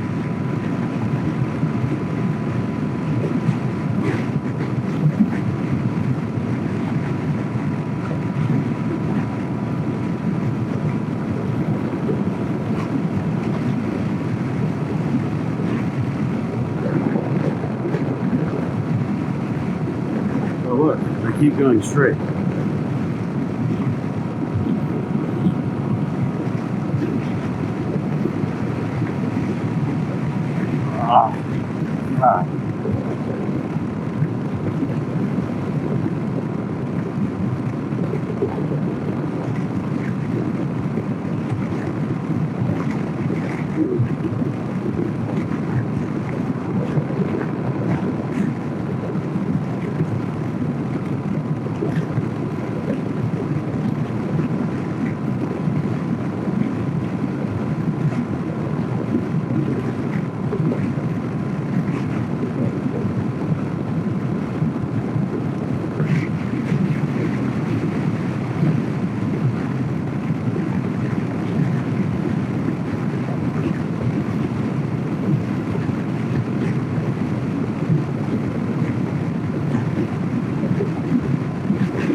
hauling balls.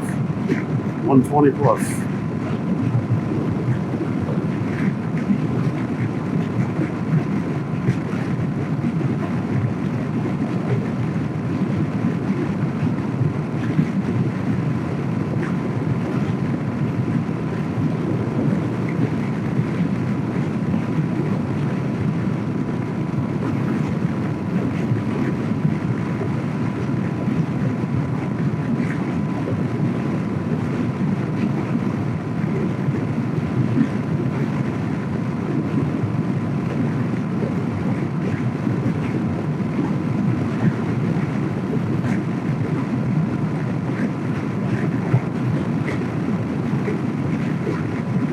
Weird texture.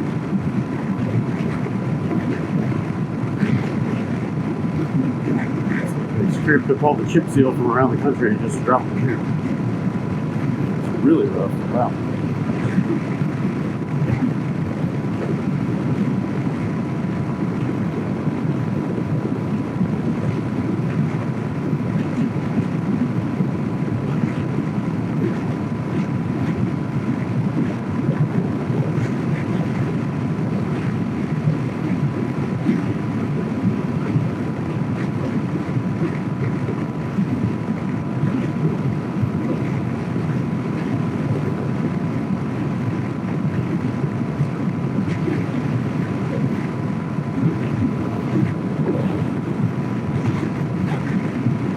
Oh my god, my eyes can't stay awake.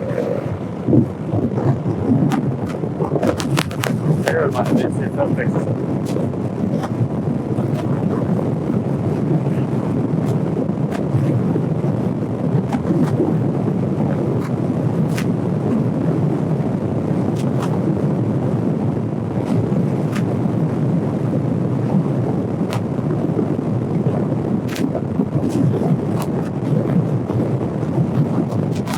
No, it's not helping. It's just noisy.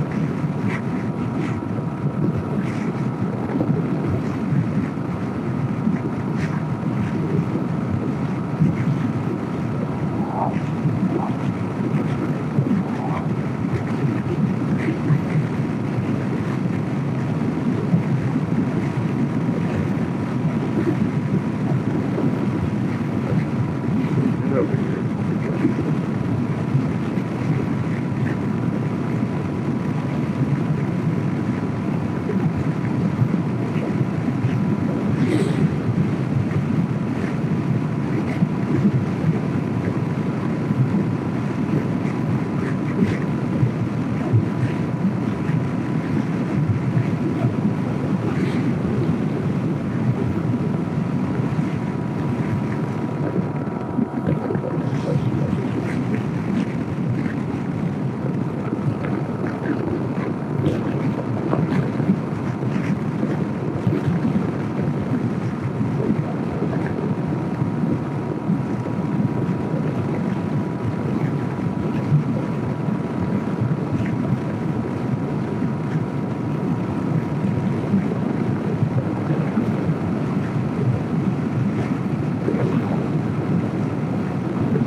Smack.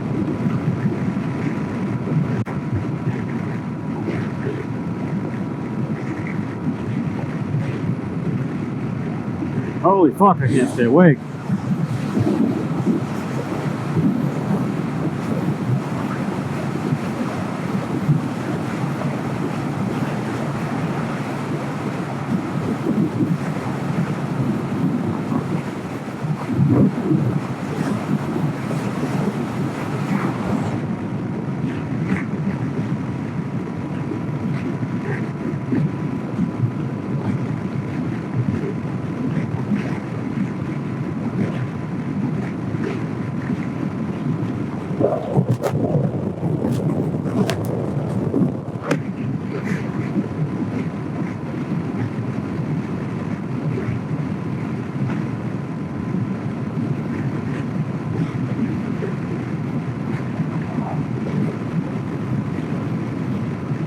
reminds me of that video game Ultima. Not in and of the scenery, but it takes so friggin' long to get anywhere in the game because there were no speed multipliers or warp or anything like that, so it was a linear time no matter what you did. So if you wanted to fly to another planet or another galaxy or whatever it was, it said it's going to take this amount of time. That's really how much amount of time it took. There's no fast forward button, so you say go, and you go make a sandwich, you go eat dinner, you go do something else, come back, check on it, and it's still flying there. What's this? Can I just like set it to go and I go do something else and come back and it's done? God, these roads suck so bad. They're just straight. I mean, look at that, straight to the horizon. Straight. Featureless, windy, hot.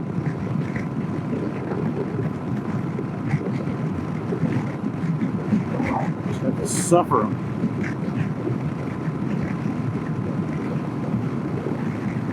And I'm tired and I'm hangry, and that helps nothing about the situation. Nothing at all. Makes it worse.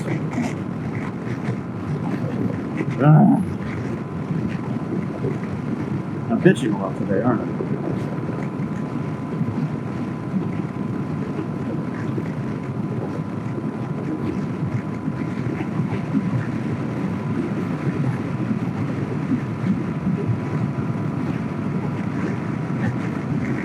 The day started off on the wrong foot. Thanks to Got Cooties, whatever his name is.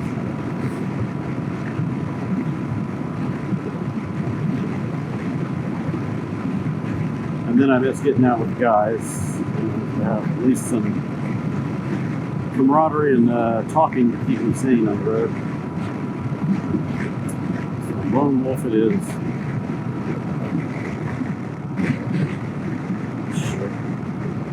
I might just get down to Padre and decide to fuck off and go right back to Houston immediately, not even stay overnight. I'm ready for this to be done.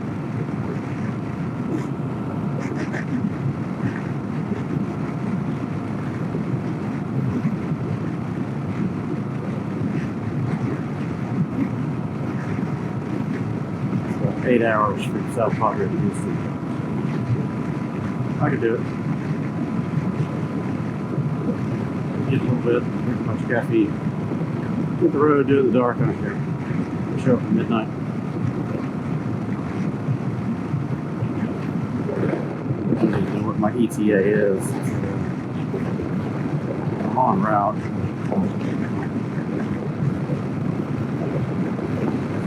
My destination is. I thought I was on a route. Wasn't I on a route? Turn off the route. You fucking I hate this thing. No, I turned off the route. I'll turn on the route.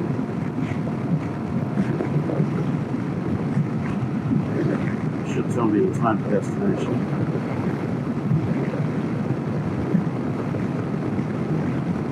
Just give Alex the hotel room information, let him stay there, and I just go home after I check in. Thinking about it. I swear I started that. When did I exit out of that route? I think it exited itself out because I was bitching about 7 fucking clicks to get in there.